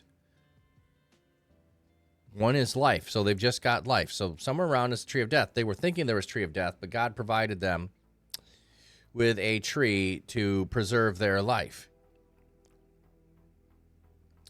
And the Lord tested them. Now, the testing is just, like I say this often, so a test simply is an occurrence in which something true is revealed. Okay? So a test is simply an occurrence where something true about someone is revealed. So think about that. When a teacher gives you a test, your knowledge level of the subject matter is going to be revealed. That is the hope, is that the trueness of your knowledge is going to be revealed. So here in the desert, the trust in God, the trueness of their statement that they are going to trust God now is going to be revealed that they're not. That they're not. That's what the test is, and they failed the test. He said, if you will diligently obey the Lord your God and do what is right in his sight and pay attention to his commands and keep all his statutes, then all the diseases that I brought on the Egyptians I will not bring on you, for I, the Lord, am your healer. So, if you diligently obey the Lord, and you do what's right, and you pay attention to his commands, and keep all his statutes. So there are the qualifiers. If you are diligently obeying and seeking after and paying attention and doing what is right in his sight, then the diseases of Egypt will stay away from you because God is your healer. Then they came to Elim, where there were 12 wells of water and 70 palm trees, and they camped there by the water. Judging from the way the story is told, they were not far from the oasis, but God had other plans for them to see if they would trust him wholeheartedly and obey. They did not do very well the first time, and they will have to learn how to obey. The lesson is clear. God uses adversity to test his people's loyalty. The response to adversity must be prayer to God, for he can turn the bitter into the sweet, the bad into the good, and the prospect of death into life. No, I don't think that that's the conclusion there.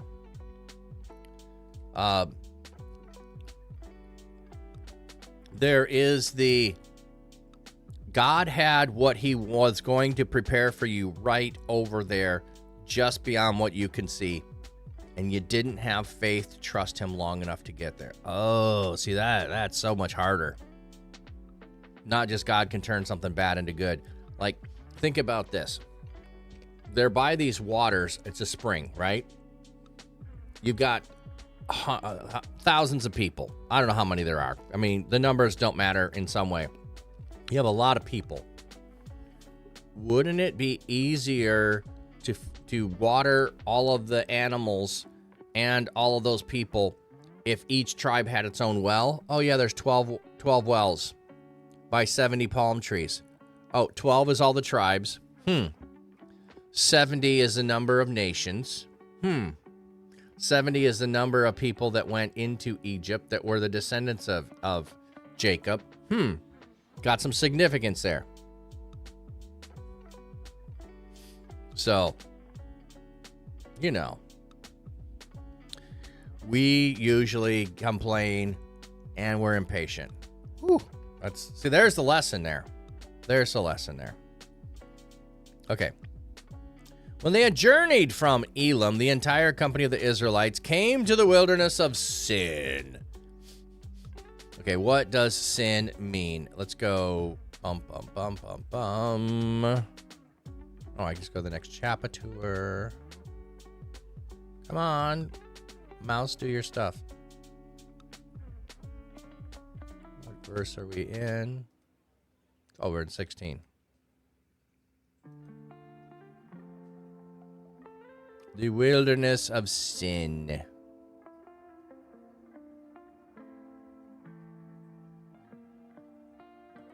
Actually, it'll be Sheen. Sheen. It should be the way it's pronounced, I believe. Strong's H 5512. The wilderness Scene. of thorn or clay. And I'm going to go with thorn. The wilderness of thorn. Yeah, I want a wilderness of thorns.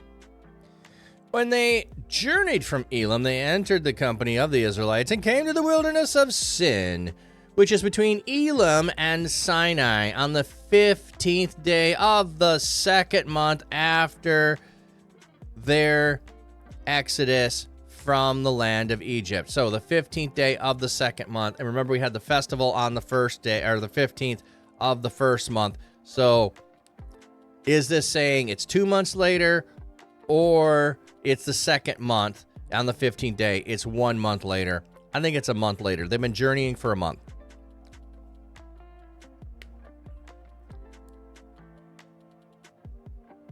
I don't know why the cookie command didn't work.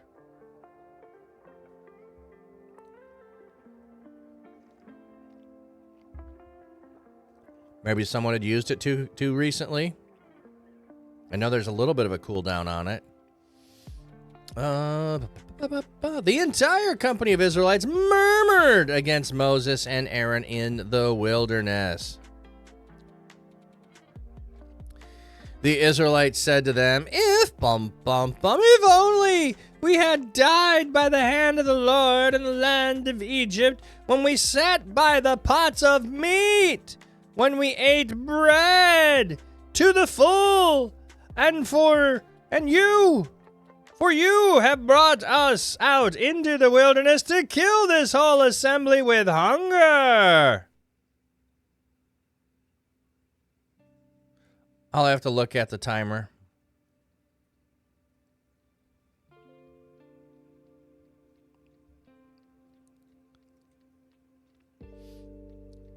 Then the Lord said to Moses, I am going to rain bread from heaven for you, and the people will go out and gather the amount for each day, so that I may test them. Will they walk in my law or not? On the 6th day, they will prepare what they bring in, and it will be twice as much as they gather every other day. Moses and Aaron said to all the Israelites, In the evening you will know that the Lord has brought you out of the land of Egypt, and in the morning you will see the glory of the Lord, because he has heard your murmurings against the Lord. As for us, what are we that you should murmur against us? So, yeah, it's bad enough you murmur against us. We're nobodies. But murmuring against God, like, you guys are not very bright. What's wrong with you? Like, what are you thinking? Clearly not. Moses said, You will know this when the Lord gives you meat to eat in the evening and bread in the morning to satisfy you, because the Lord has heard your murmurings, that you are murmuring against him. As for us, what are we? Your murmurings are not against us, but against God. So look how this is like repeated so that we can have the emphasis on the murmuring and the resounding murmuring, and we hear them murmuring one more time. Christopher, I think I'm thankful for the cookies once they come here. One challenge is actually getting them from the States. Okay. Fair enough. Then Moses said to Aaron, Tell the whole company of Israel, come before the Lord, because he has heard your murmurings. See, we're not done with the murmurings. As Aaron was speaking, the whole company of the Israelites, and they looked towards the wilderness. There the glory of the Lord appeared in the cloud. And the Lord spoke to Moses, I have heard the murmurings of the Israelites. Tell them during the evening you will eat meat, and in the morning you will be satisfied with bread, so that you may know that I am the Lord your God. I shall make an emote of your wordings, yes. In the evening the quail will come up and cover the camp, and in the morning a layer of dew, a very nice little layer of dew. Nobody's ever seen a finer layer of dew. Was all around the camp. When the layer of dew had evaporated, there on the surface of the wilderness was a thin, flaky substance, thin like frost on the earth. When the Israelites saw it, they said to one another, What is it? Because they did not know what it was. Moses said to them, It is the bread that the Lord has given you for food. This is what the Lord has commanded. Each person is to gather what he can eat, an omer per person according to the number of your people.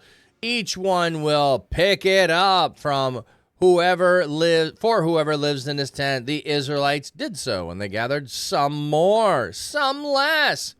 When they measured with an omer, the one who gathered much had nothing left over, and the one who gathered little lacked nothing. Each one had what he could eat.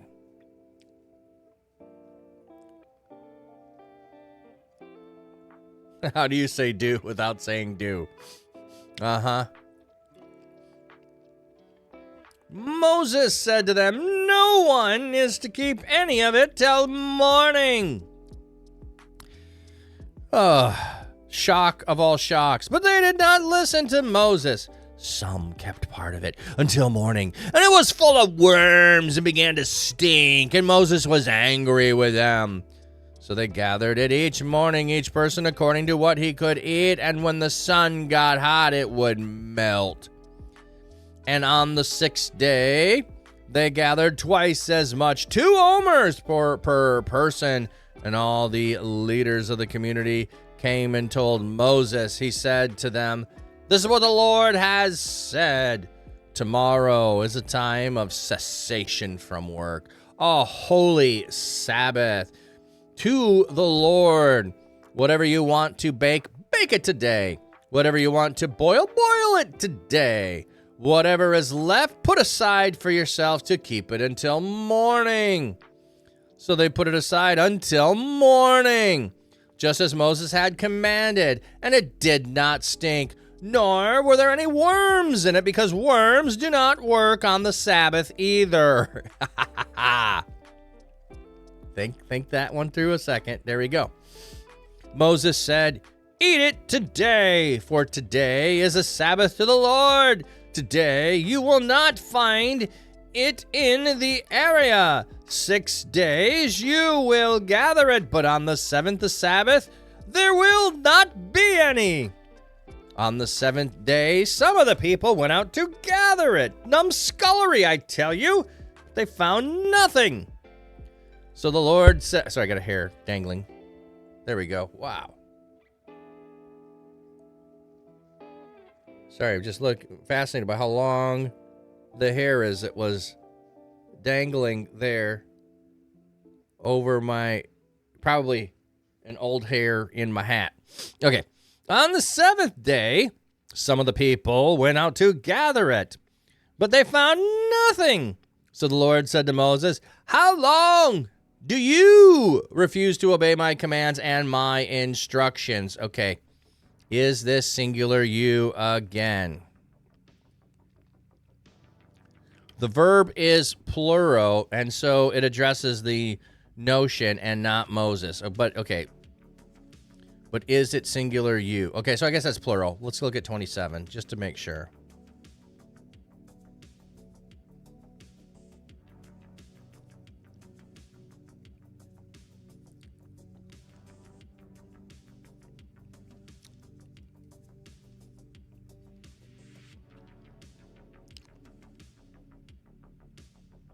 It's ye refuse, so it is here. So it is masculine, plural, second person. Okay.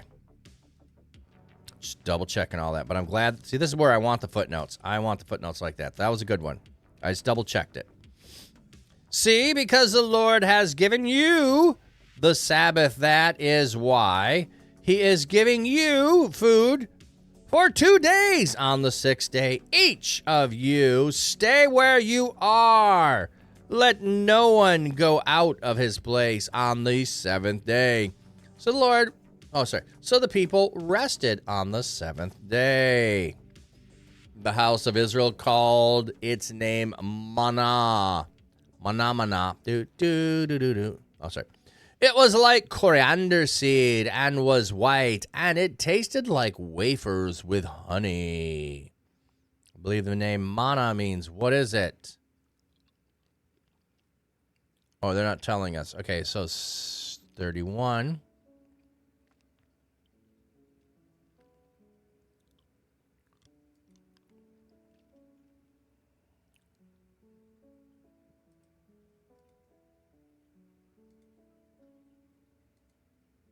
Mon. Strong's H 4478. Mon.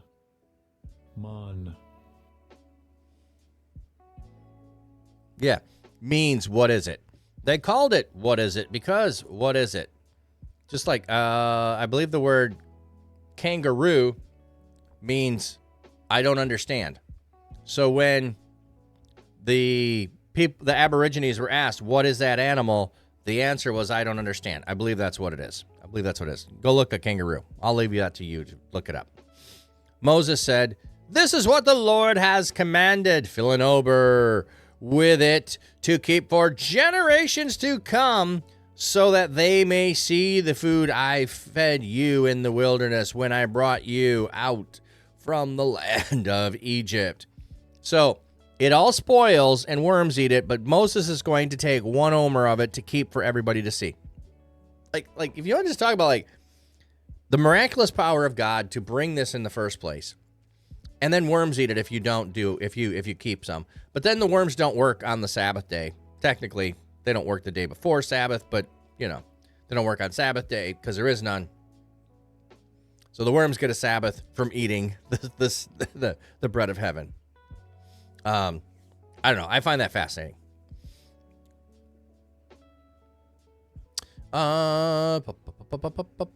Moses said to Aaron, "Take a jar and put in it an omer of what is it, and place it before the Lord to keep for generations to come. Just as the Lord commanded Moses, so Aaron placed it before the ark of the testimony for safekeeping." Well, I mean, doesn't that what this implies? If there's a break and there's no food, the worms get a day off. Now the Israelites ate, 40 years until they came to the land that was inhabited. They ate, until they came to the border of the land of Canaan. Now an omer is 1/10 of an ephah. But what's an ephah? Okay. The point of this chapter. No, I don't want to footnote the point of this chapter. Sorry. No. Also, we just suddenly found out they're going to be in here for 40 years. What? Just straight up foreshadow? Like, 40 years? Why are they there 40 years? What's the 40 years about? Now, 40 is a number of testing. 40 is the, like you got 40 days up on Mount. Oh, we haven't got there yet. I wonder if this is the first use of the word 40.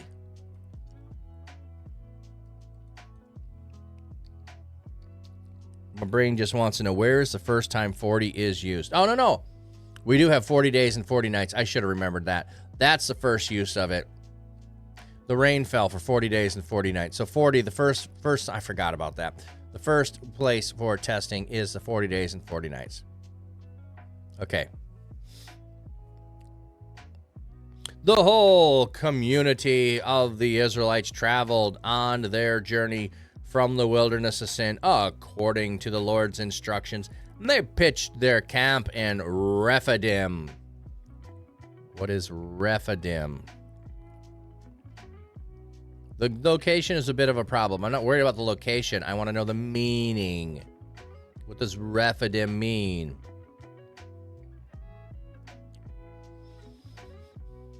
Rephidim.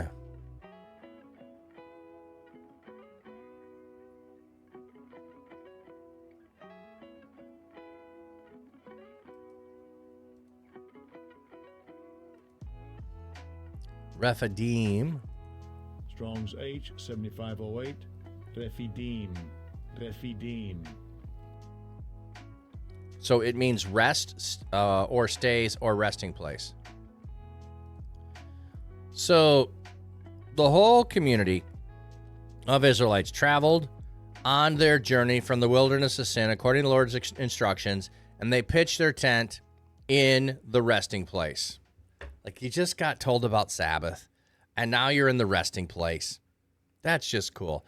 Now, there was no water for the people to drink. Oh, we know what happened last time. They were awful. So the people contended with Moses. Okay, why do we have contended instead of murmured? The verb yayerev is the root. Riv is the basic form of the name Meribah. The word means strive, quarrel, to be, contend, and even litigation.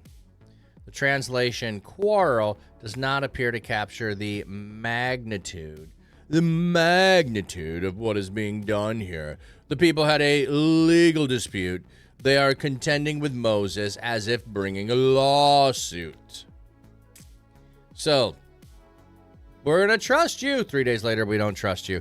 We're going to follow you. We're going to trust, and then we don't. And then we don't. All right, ads coming in. Let's go look at fish. Flat cap pastor rocks his tweed, streaming life by the reeds. Fish pond Ooh, calming, looks like glassy some clear. snow coming up You will on the lake from there. here. And it looks like my camera might be a Dapper slight man with sax in askew hand, there on the pond. plays tunes by his quiet land. Why was just chilling like a villain. Acoustic guitar in the breeze serenades the fish with ease.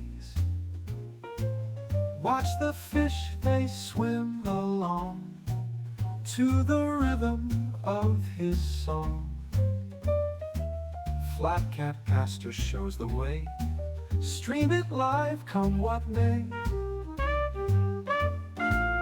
With his cam he shows it all. Little fish both big and small. Life in ponds so serene. Nature's beauty on a screen. See the ripples, watch the flow. Hear the music, gentle glow. Flat cap's charm and calming tone makes the fish feel right at home. Watch the fish, they swim along Ad break is finished. to the rhythm of...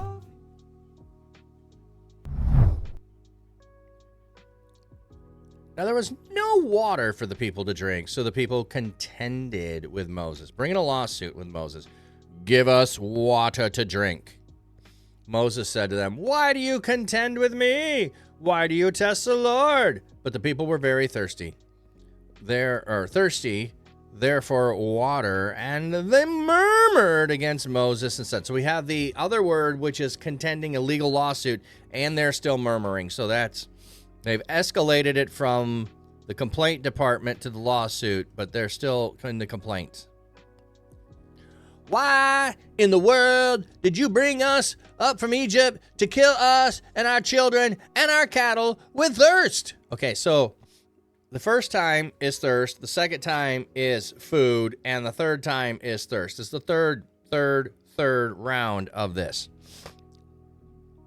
Then Moses cried to the Lord, what will I do with this people? A little more, and they will stone me.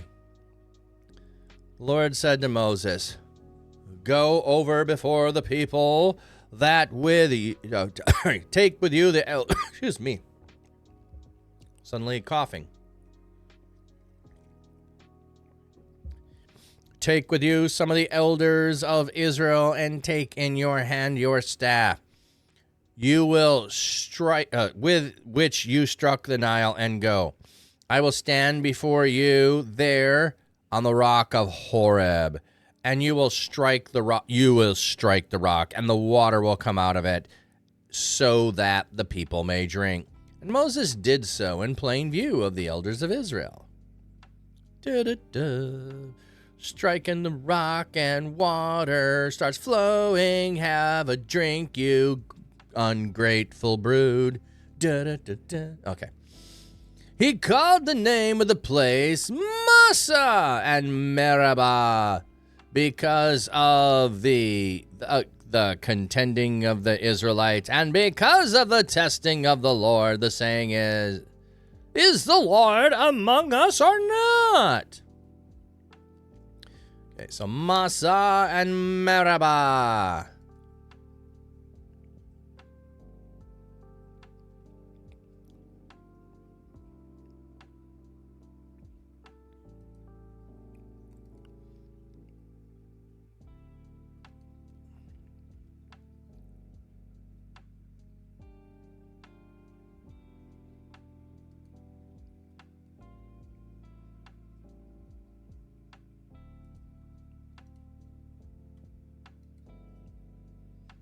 Okay.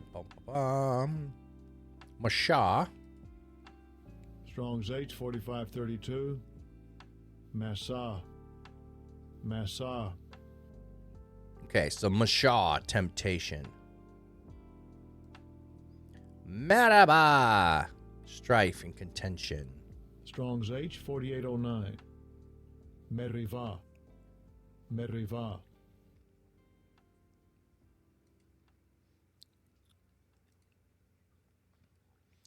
Amalek came and attacked Israel at Rephidim. What was Rephidim again? That was the rest. They're in rest. Ooh, they're in a place of rest and they're getting attacked. This should not happen. This should not happen. Why are they attacked in a place of rest? They should have entered into the place of rest, a place of resting, a resting place.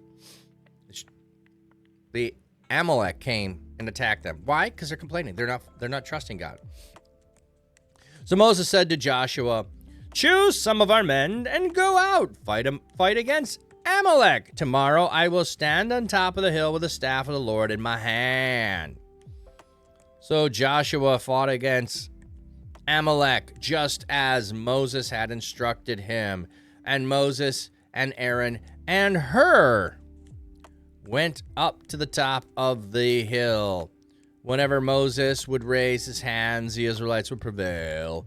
But when he would rest his hands, then Amalek prevailed. When the hands of Moses became heavy, they took a stone and put it under him, and Aaron and Hur held up his hands, one on one side and one on the other, and so his hands were steady until the sun went down. So Joshua destroyed Amalek and his army with the sword. All right, what does Amalek mean?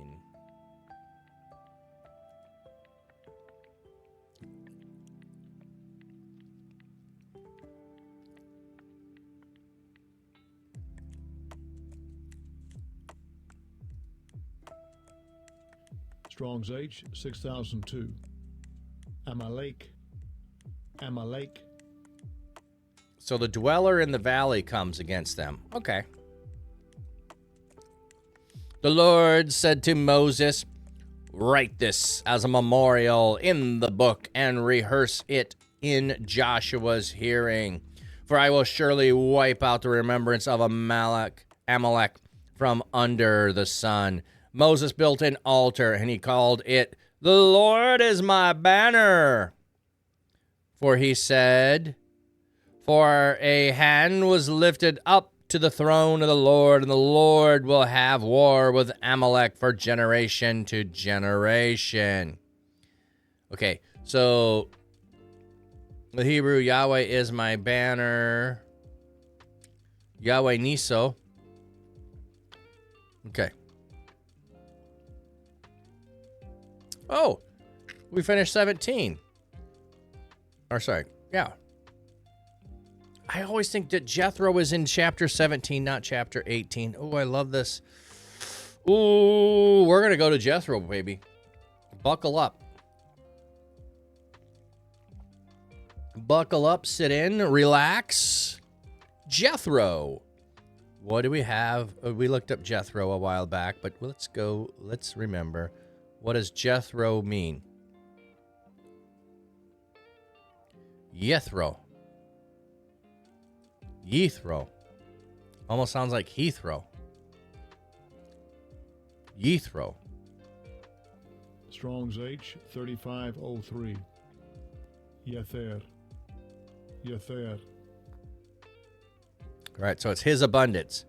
His abundance, the priest of Midian, Moses' father-in-law, heard about all that God had done for Moses and for his people Israel, that the Lord had brought Israel out of Egypt.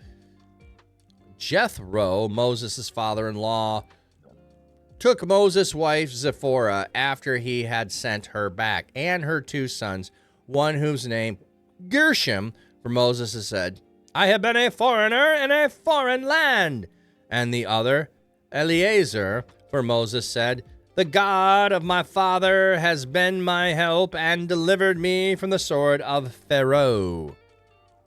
Okay, so if you don't remember that, Moses sets out with his wife and sons to go back to Egypt. There's the incidents of God or a God. There's some sketchiness in the text to understand what's going on there.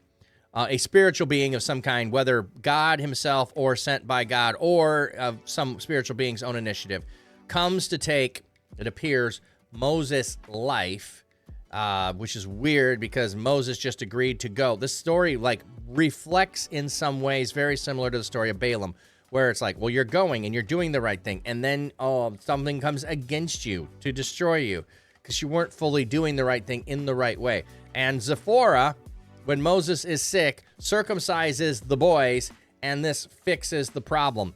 And afterwards, she doesn't follow with Moses. She goes back to dad with the boys.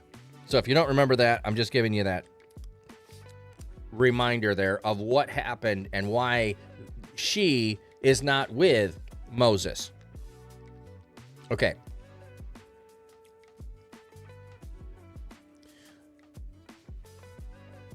Jethro, Moses' father-in-law, together with Moses' 2 sons and his wife, came to Moses in the wilderness where he was camping by the mountain of God. So, he's still somewhere near the mountain of God.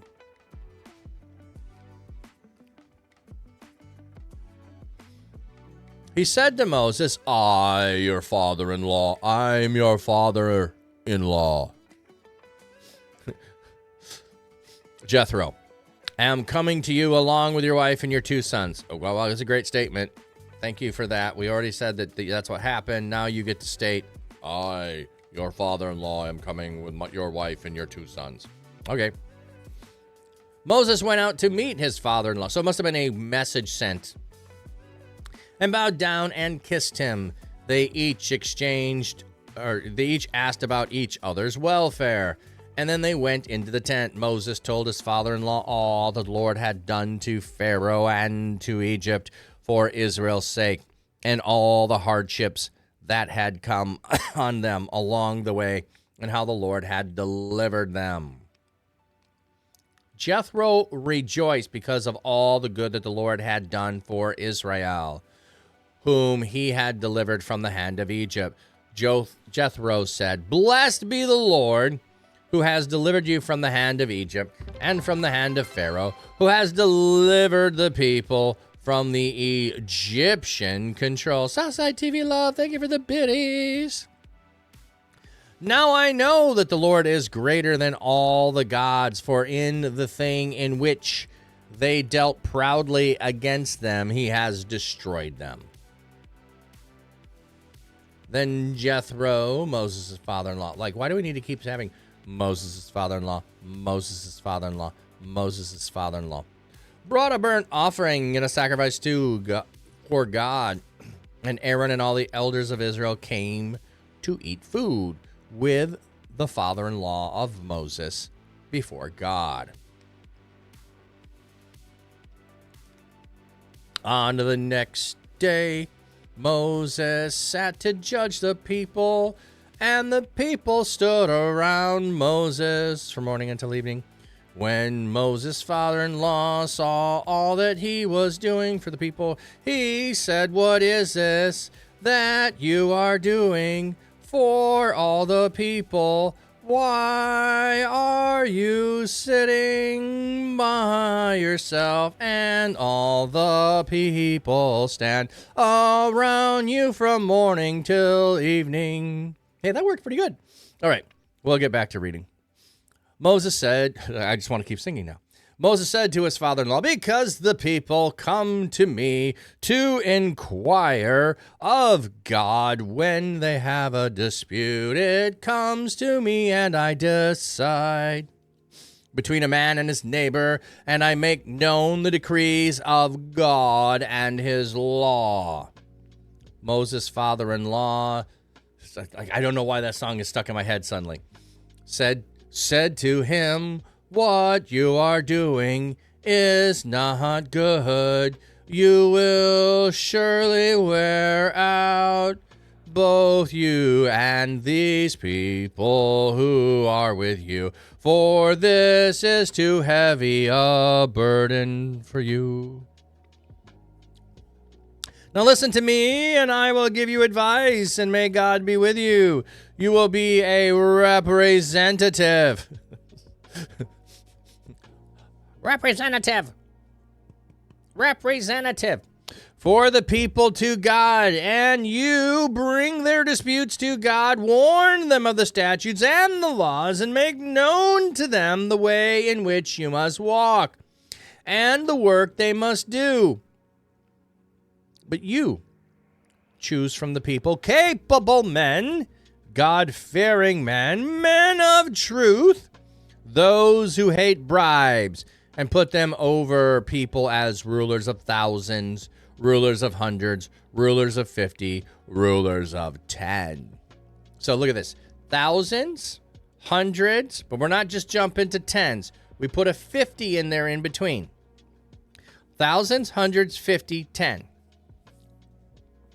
They will judge the people under normal circumstances. In every difficult case, they will bring to you.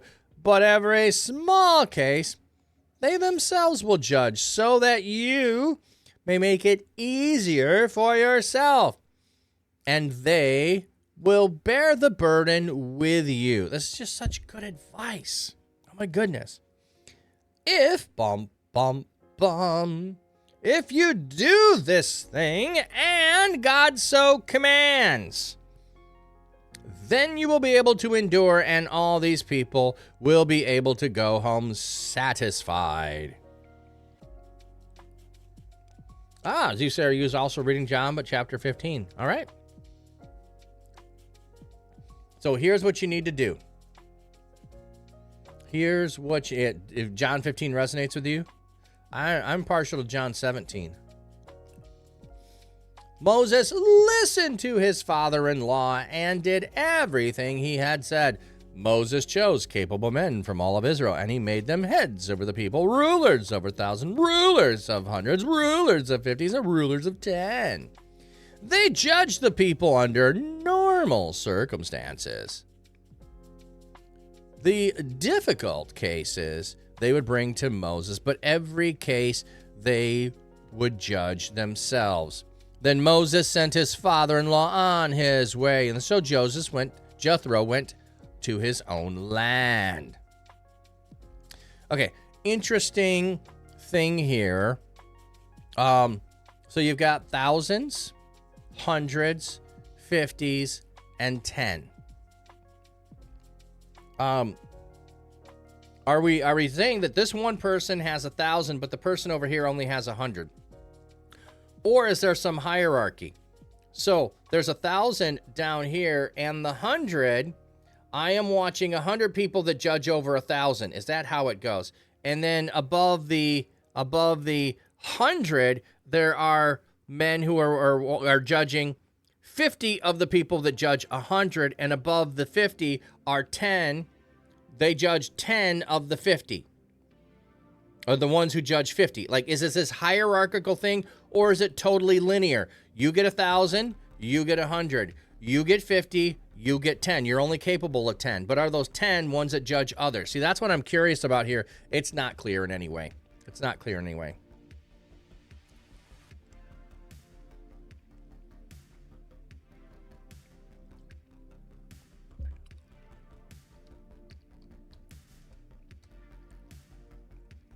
I'm just wondering if I had a command for dough. I thought I did. Apparently not. Okay. Hey, Samarilla, welcome in. Hope you're doing well. Hope you are doing well, friend. Okay, in the 3rd month after Israel. So we're only in the 3rd month. Okay, how long is this? Do we want to go further today? I think we can go further today.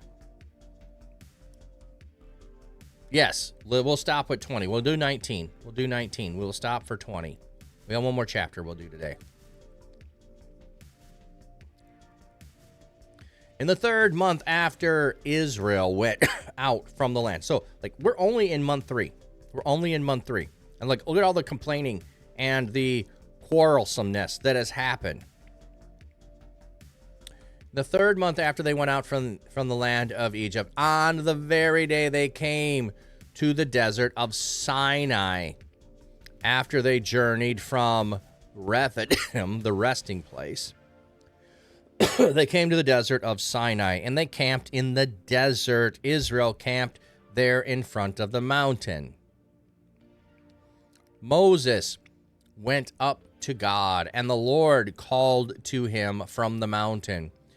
Thus you will tell the people of the house of Jacob and declare to the people of Israel. You yourselves have seen what I did in Egypt and how I lifted you up on eagle's wings and brought you to myself. And now, if you will diligently listen to me and keep my commands, then you will be my special possession out of all the nations, for all the earth is mine. And you will be a kingdom of priests and a holy nation. These are the words that you will speak to Israel. So they are to be a kingdom of priests, a holy nation. So the whole nation is supposed to be priests. They are to be a kingdom of priests. But like that is the thing they're supposed to be known for, and they're supposed to be obedient. That's the thing that we've got going on. Samarilla, first dialysis got over, and you're a bit woozy and dizzy. If it's not for the painkillers, you'd be crying for sure. Oh, I'm sorry to hear that. How often are you going to be doing dialysis? I know some people do it at different levels. Are you just once a week, twice a week? What's the frequency that you're going to need to do dialysis, Sam? And I'll be praying for, let's just pray, God, that you relieve the pain of dialysis for Sam and all the other pain, and you just watch over her and bless her. We pray that you continue to give her strength, that you restore her. We know that you are a God who heals, and you can heal everything wrong with her, and we are praying and hoping that you will. And so, God, we're just asking you to intervene to bring healing and restoration. Pray this in Jesus' name. All right.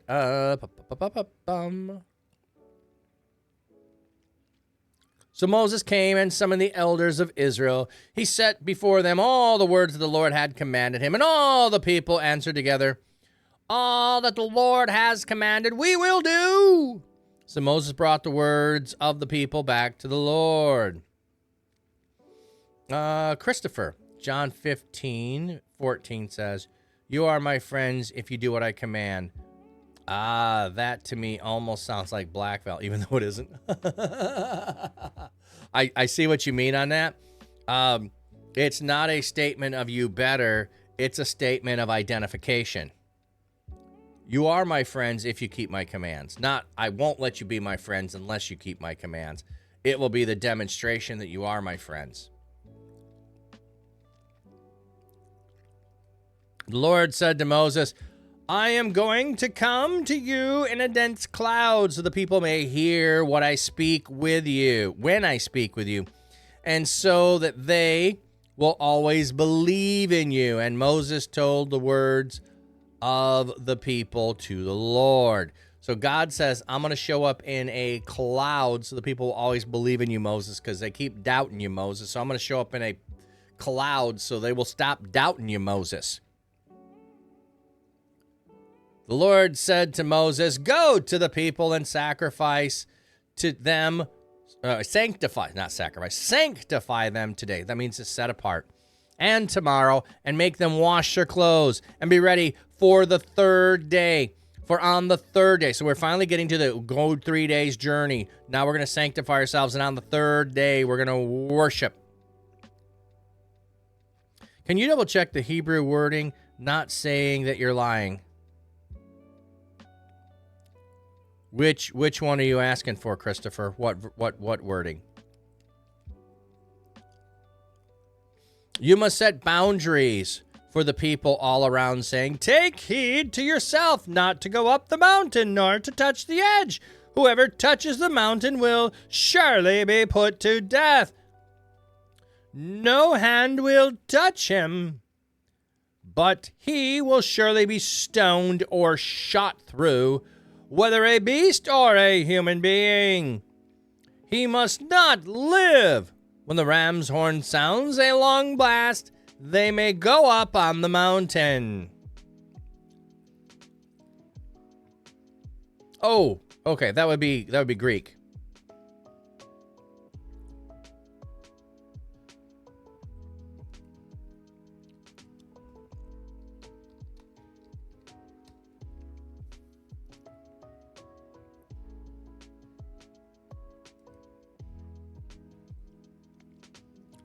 So friends, philos.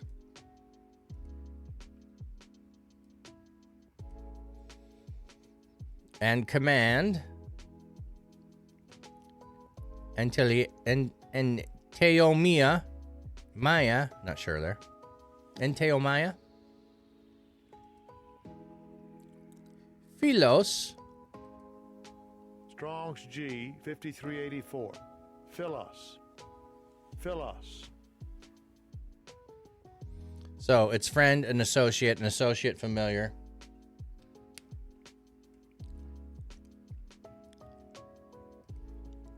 Strong's G 1781. Intello my.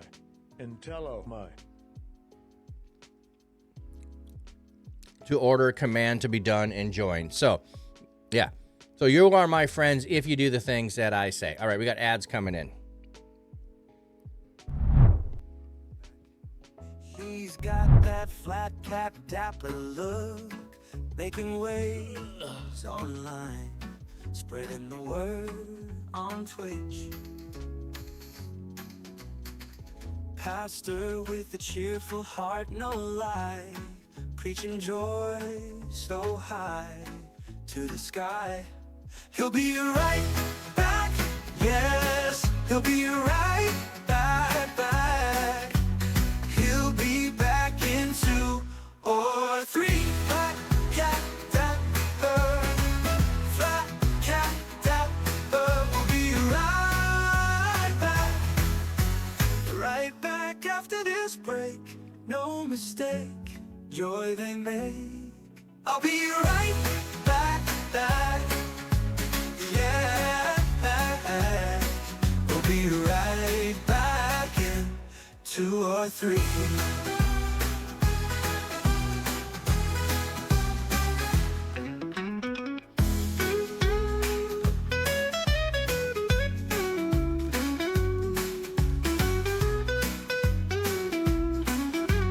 Right back after this break.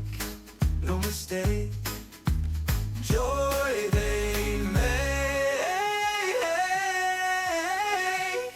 I'll be right back, yes, I'll be right back in 2 or 3.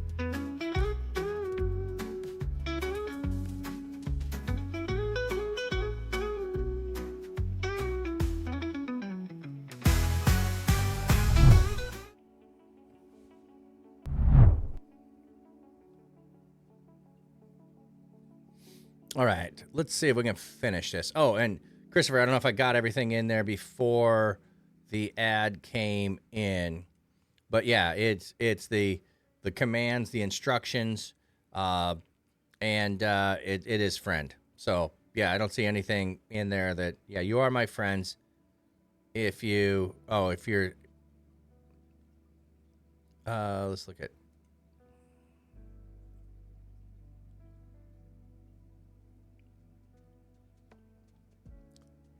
So let's look at the let's look at the word to do.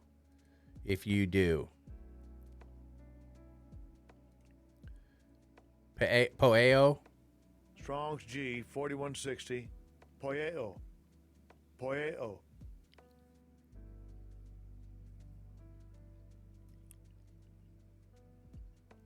Yeah, so it's you do the things, you put forth the things, you make the things, you do all that. Those old boots. Those last boots are my steel-toed boots. So they've seen some work. They've been to Mexico several times. Well, those boots are 25 years old, I think, at least. Something like that, for sure. Okay. They might even be older.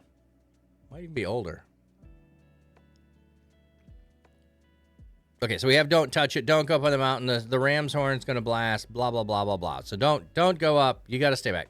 Then Moses went down from the mountain to the people and sanctified the people, and they washed their clothes. He said to the people, be ready for the third day. Do not approach your wives for marital relations. So when you are setting yourself apart, you are setting yourself apart. And on the third day, in the morning, there was thunder, thunder, thunder, and lightning, and a dense cloud on the mountain, and the sound of a very loud horn. All the people were in the camp trembled. Moses brought the people out of the camp to meet God, and they took their place at the foot of the mountain. Now Mount Sinai was completely covered in smoke because the Lord had descended on it in fire, and its smoke went up like the smoke of a great furnace. There we have the word great again.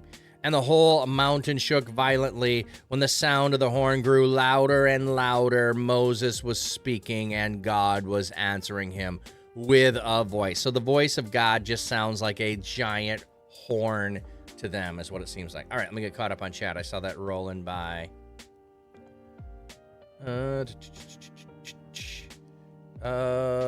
Becomes scared and slides a plate of cookies to his imaginary dog. Okay.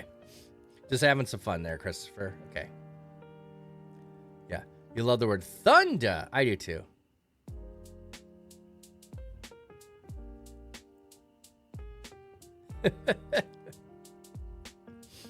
If you use the word love, then hearts show up. You put the word love in anywhere, and then that happens. Streamlab does that. So the Lord came down on Mount Sinai on the top of the mountain, and the Lord summoned Moses to the top of the mountain, and Moses went up. And the Lord said to Moses, go down and solemnly warn the people, lest they force their way through to the Lord to look, and many of them perish. Let the priest also who approach the Lord sanctify themselves, lest the Lord break through against them. So we have them all setting themselves apart. We have the warning ahead of time. And Moses goes up, and God's like, go back and warn them again. They're going to be stubborn. They've not done anything right. They keep violating whatever command I give them. So the expectation here would be what? The people are going to violate going up the mountain because they keep not trusting God. They keep not doing the right thing. So going up the mountain becomes the logical thing they should do because God has said don't do it. So God warns them, don't do it. Moses warns them, don't do it. Moses warns them, don't do it. Moses goes up to God, and God says go back and warn them, don't do it.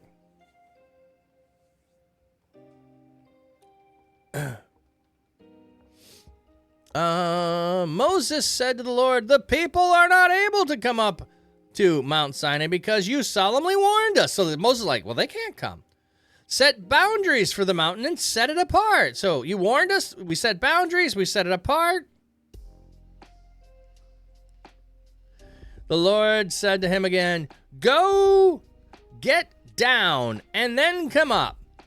Get down and then come up. Go get down and then come up. Go get down and then come up, and Aaron with you. But do not let the priest and the people force their way through to come up to the Lord, lest he break through against them. So Moses went down to the people, and he spoke to them.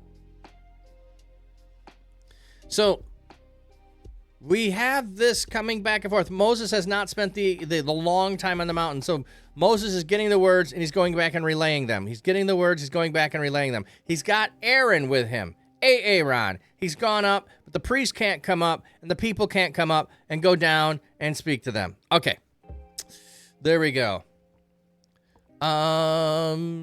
We're gonna leave there because I want to start with 20 when we pick this up. So we're gonna go through 19 today. I'm just gonna list it here so I don't forget to see it here if I put it in another category. So And then tomorrow we'll be in the book of Acts. So, all right. And 10:02, I saw the reminder there. So, God, we're just praying for workers for the harvest. The harvest is plentiful and the workers are few. And Jesus has invited us to pray for workers for the harvest, that you will send out more. Boy, I've just had some great conversations with people recently who are seeking after trying to raise up other people. Had a conversation with a guy in Bangkok. Anyway, the other side of the world.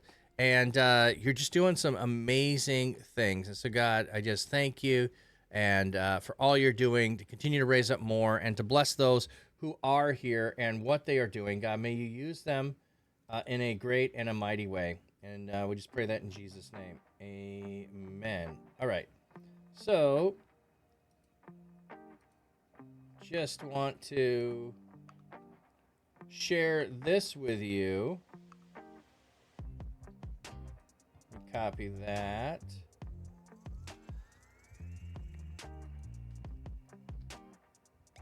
Oh, well, it didn't copy what I wanted to. I hate when that happens.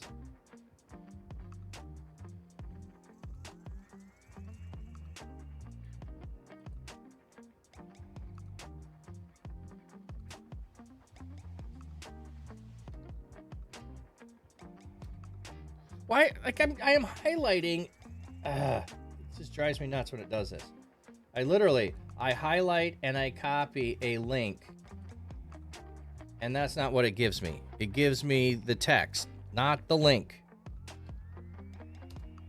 There we go. There's the link. I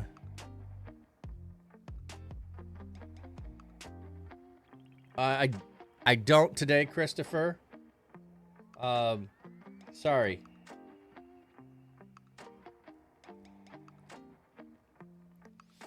So anyway, if you are looking for something for Christmas and you like The Chosen, you can go there, The Chosen, and there is a 25-day interactive Advent experience that you can link up to. You know what? Let me just show it to you.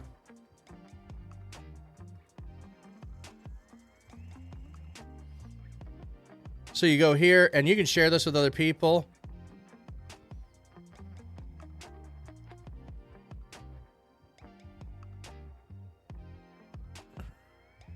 So you just join now at the top. Plus, this is in multiple languages. So let's see, Christopher, do they have it? You know, they have French, German, Spanish. They don't have any others. European languages. Okay. Anyway, there's that. If you want to go check that out, then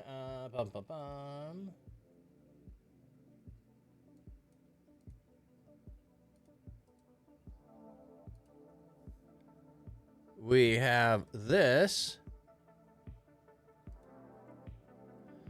And let me post that there. Passing the cap here for Curly Fit Gamer.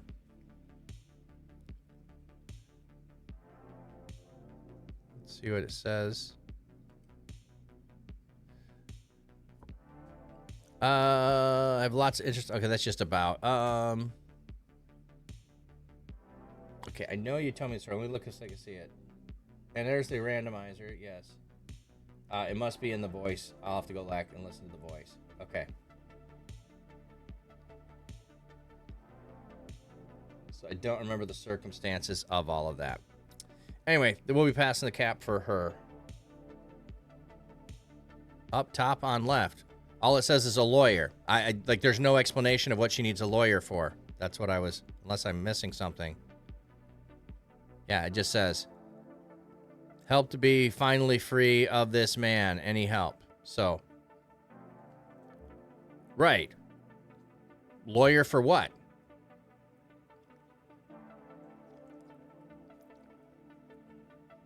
That's what I'm saying. There's lots of reasons why people might need a lawyer. That was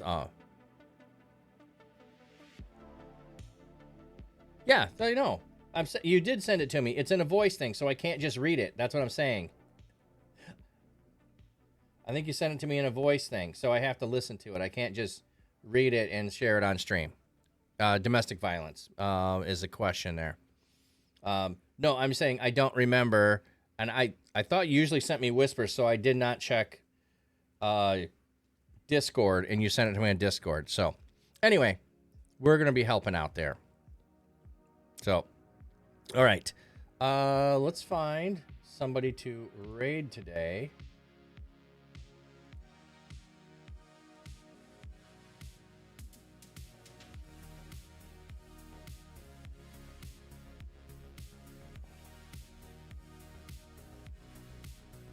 Yeah, she's also in a bind with bills and getting childcare for her toddler. Okay. You just sent a raid request. Okay. Let me look. I do not see the request. I'm preoccupied today. How am I preoccupied?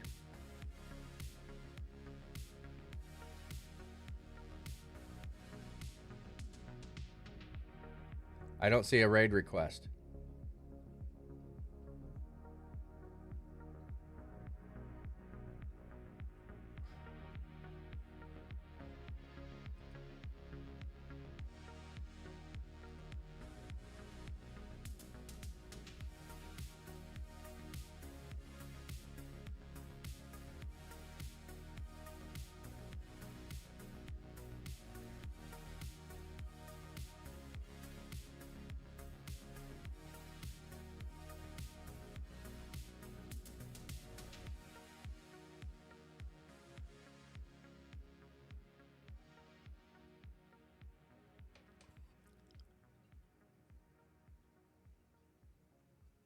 There's no request in the queue, so I don't know what happened there. I saw you earlier put at Wordy Girl, but there's no request that showed up.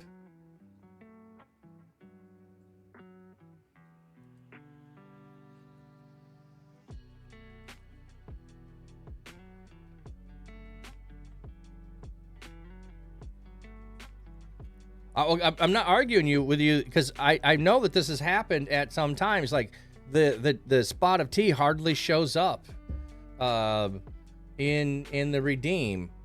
It just doesn't. So yeah, I don't know why it disconnected. No worries. We can still go to Wordy Girl. That's fine. I haven't rated her in a while, and we can definitely go bless her. All right, let me send you off with a blessing, everybody.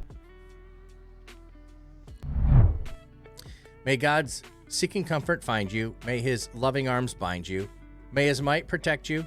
May his wisdom direct you. May the joyous love of Jesus Christ be with you and all those you know, both now and forevermore. Amen. Thank you, everyone. Oh, yeah, you just having fun, no shade. Oh, yeah, exactly. I got you, friend. Thank you. And for all of the subs and the bits and the tips and the raid train, or the hype train. We haven't had one of those in a while. That was fun to have a hype train. Thank you. Not Nick Cage. Southside TV, thank you for the more biddies. What a blessing. And let's get another biddy. We're going to get a raid train, hype train going here where we're leaving. Anyway, love you all. Have a great day.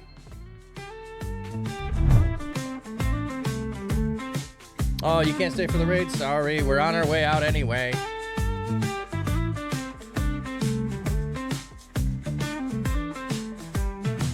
Flat cap on his head, he's streaming live.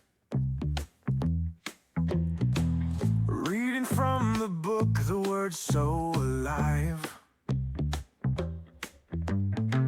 A prayer in his heart that lifts the soul. In the digital world where spirits roll. Hallelujah, from the screen we scream. Join the pastor in the holy dream, spreading love.